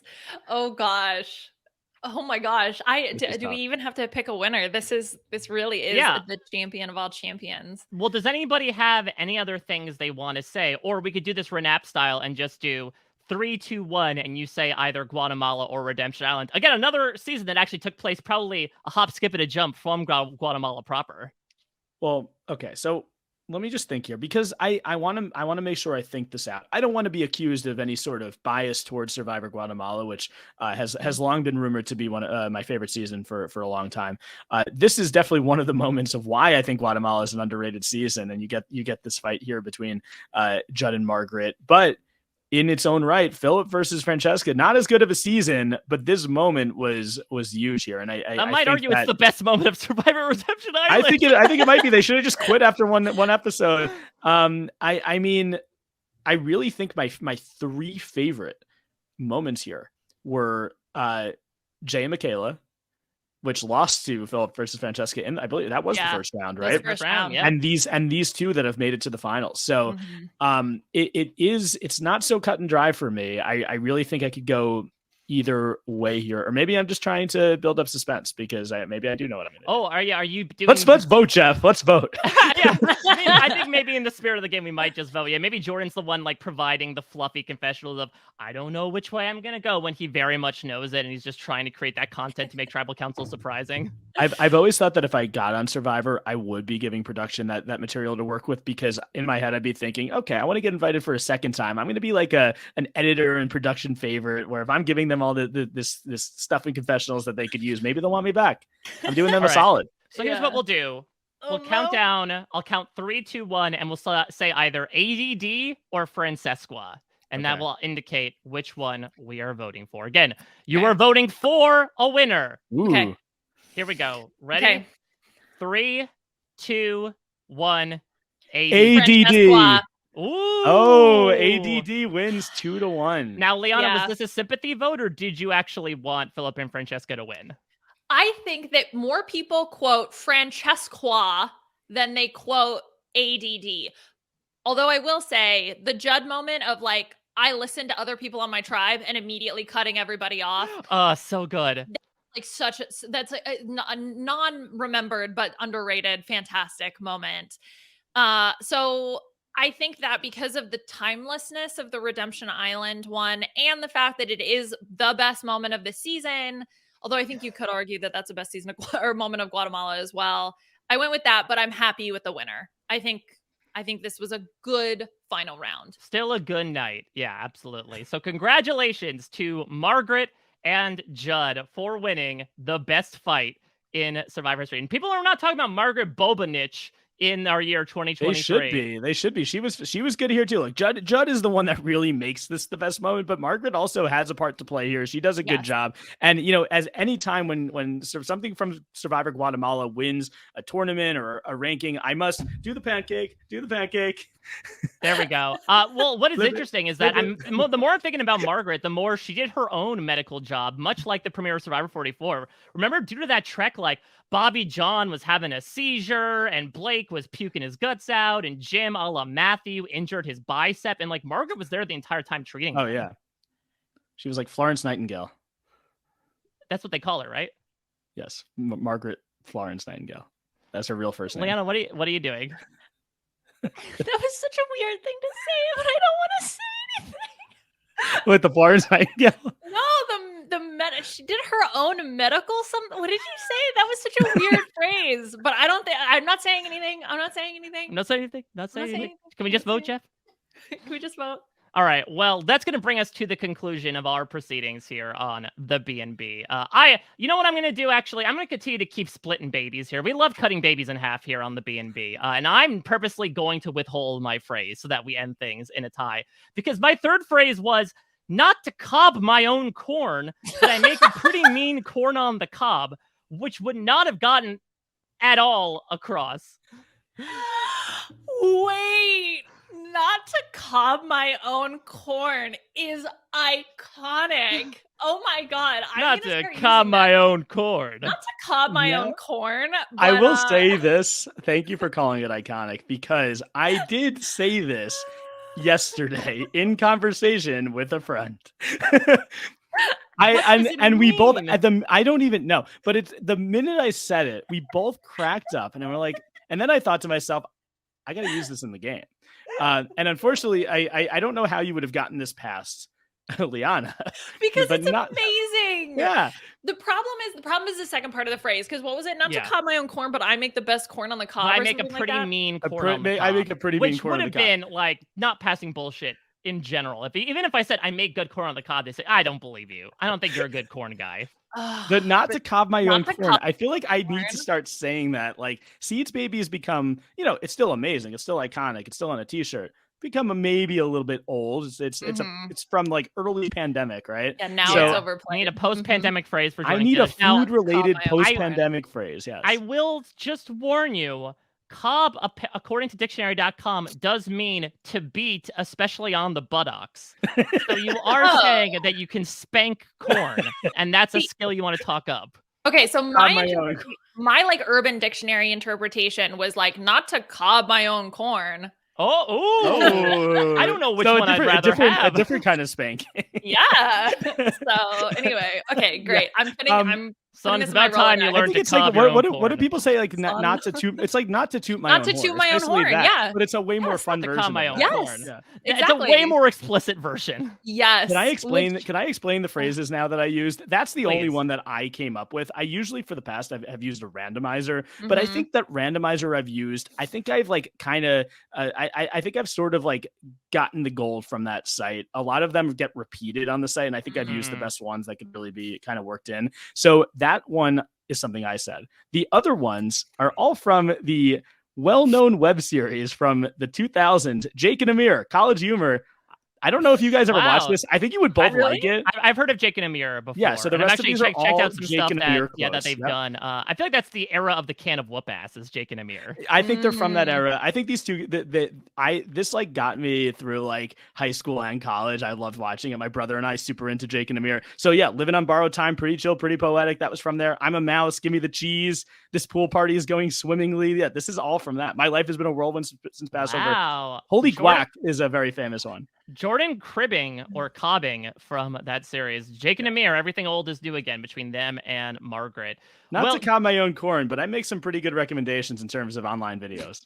We'll keep on cobbing, Jordan, because we're going to shine the spotlight on you as per usual. We end each and every episode of the B&B with our guest putting a spotlight upon a charity or cause that is important to them, of course, outside of all the stupid stuff we're doing for 2.5+ hours on the B&B. Jordan, yes, let me get this up. Let me get this up again. I forgot to prepare this for. Okay. Okay, wait. While Jordan is pulling it up, there's one more thing about the show that I wanted to talk about because Rob brought it up in Know It Alls about why the Jamie and Matt didn't talk to each other on the sit-out. Yeah, the separate the Claire. Yes.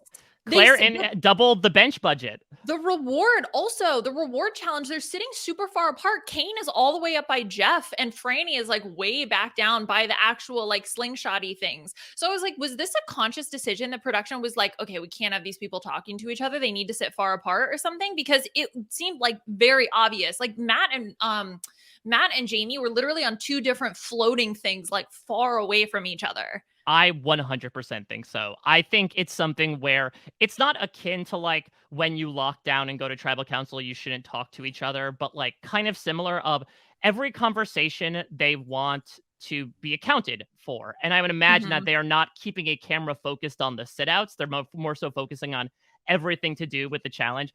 I would not be surprised if production was actually a little ticked off that Claire did what she did at in the first episode of like, why are you starting these conversations on the bench? You shouldn't be doing this. I would not be surprised if there was a rule implemented then between like episodes 3 and 4 or something about how, okay, we got to keep them separated. We can't have them comparing notes against each other. Though it is interesting that we started to get some perspective into like how tribes are feeling about each other. Again, they're little crumbs compared to all the twist-based stuff we got, but like, for example, Ratu thinking that Jam Jam is the leader of Tika, or Jamie saying, "Oh, I wanted to work with Carson and with Josh," or them talking about, "Oh, Josh, we heard them say something about how he had to have steady hands and that's why he was on the snake maze." Like, there's a lot of really interesting challenge stuff that apparently is very much paying forward that they're now, I think, unfortunately, kind of isolating now. Yeah. Okay. Anyway, and I think this is also something that we talked about the player agency before. And I think not allowing players to do that is something else that takes away their agency. And if players talking on the bench, on the sit out bench, or like, talking to each other when like before or after challenges is going to mess with the twist that you're throwing in, it means you're throwing in too much stuff, right? Because players should be able to communicate. If they find a strategic moment to talk to somebody on the other tribe and potentially make a bond, that's kind of like the social stuff we want to see. Yeah. Right. Jordan, what we want to see from you is a charity to shout out this week. You got it up? Yes, I do. In more ways than one. I've been cobbing my own, not to cob my own corn, but I think I have a pretty good cause here. You could go to the trevorproject.org. We have seen, lately within the survivor community, different LGBTQ plus rights have been under attack in this country, unfortunately from certain members of the survivor community. So if you want to, support LGBTQ plus rights, or learn more, or this is an organization that provides counseling and support to that community. So go to that website, check it out, and you could make a donation on there. 100%. Do not be a Shannon Elkins out there, everybody. No, yes. Well, Jordan, this was fantastic as per usual. Wackadoo 2.5 hour plus B&B where we had brackets, phrases, all the fixins. What do you have going on out there in the world, Jordan? Well, you could check me out every week on This Week in Survivor History after the exit interview with Rob. We, as always, break down the the goings on of Survivor history. I quiz Rob. He usually wins the quiz. He knows his Survivor history pretty well. So good on him. I've also what else do I do? I was on what did I do recently? Oh yeah. Oh no. This is your thing of I don't know if I said it on a podcast or if I did it. Like you're not to cob my own corn, but I think I did a pretty good job in the Survivor Academy a couple weeks ago. Got to talk about the current season. So if you're a patron and you haven't checked that out yet, you should check it out. But mainly Twitch. Listen to the Twitch. All right, Liana, you have plenty of stuff going on. I invoked one of the shows you're covering earlier, The Masked Singer. What's been going on with all things fashion, whether they be costume singers or drag queens? Yes, that's right. I didn't even think about that. Apparently, overly garish, stoned things is like my bread and butter when it comes to... No, that's how you describe Bonnaroo, right? Overly garish stone things? Yeah. Really garish stone things, yes. So we are, Pooh and I, still talking about Masked Singer. We just had, I think, one of the weirdest podcasts that we have recorded together. We get into a fight about halfway through that then just spirals into chaos. So How well would it do on the bracket? You check it out. How would it do on the bracket? Ooh, definitely a fight, but definitely about nonsense. So I think that is probably like A++. How would it match up against our Bigfoot walk preseason argument? It's actually maybe kind of close. I'll say that the Bigfoot one has the visuals to go along with it, but it is definitely in a similar category when it comes to weird co-host podcast fights. Right, that's a Twitter poll in the making for Liana Boraas. Yes, exactly. Great. Help us solve that bracket fight. And then Drag Race. Yeah, we are somehow down to our final four, which feels like a blink and you missed it kind of moment. So Beth, Amon, and I are going to be talking tomorrow, Monday, whatever, it doesn't matter, who cares, you'll find it in the feeds, about the final five and the makeover challenge and some rigatry and some pre-favoritism determinism nonsense. So hooray! All right, and you can follow, of course, everything I'm doing at a Mike Bloom type. You can check out my interview with Sarah. I think one of the downsides of this Dynamite cast is that we have to lose, a really great cast member every week. An upside for me is I get the pleasure of talking with them every week.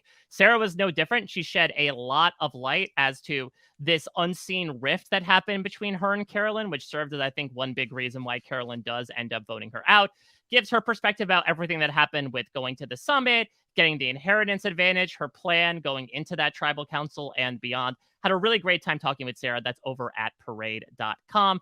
I was also on RHAP this week doing a similar bracket. I did the Chat GPT bracket where Chat GPT just gave a bunch of nouns, some of which aren't even real. We mashed them up against each other and we tried to figure out which was better. It is one of the most abstract podcasts I've ever done. What was a fake noun that Chat GPT gave? Oh, yes. I believe it's the Great Marshmallow Drop, where you get in a hot air balloon and you drop a marshmallow from a precipitous height and someone tries to catch it in their mouth. Oh, I love that. Yeah, that sounds fun. So check all that out. Had a great time with Rob and Akiva doing that. In case you missed it, we did part 2 of Outlast last week as well, and I believe there's more Outlast content coming your way, and Nothing But Netflix as well as a bit of a preview. I'll also be on with Shannon Gus this week talk about barreling down to the end of reality TV shows. Australian Survivor is ending this week. We're recording this on Sunday. I watched the Sunday episode. I have some thoughts, and I'm sure I will as well after the finale. So I'm be talking about that with Shannon. That should be fun. Always enjoy getting the opportunity to talk with her about really anything and everything, including Survivor. And then post-show recaps, usual stuff with The Mandalorian, Star Trek, Heroes down the hatch as well. And that's going to do it for the B&B this week.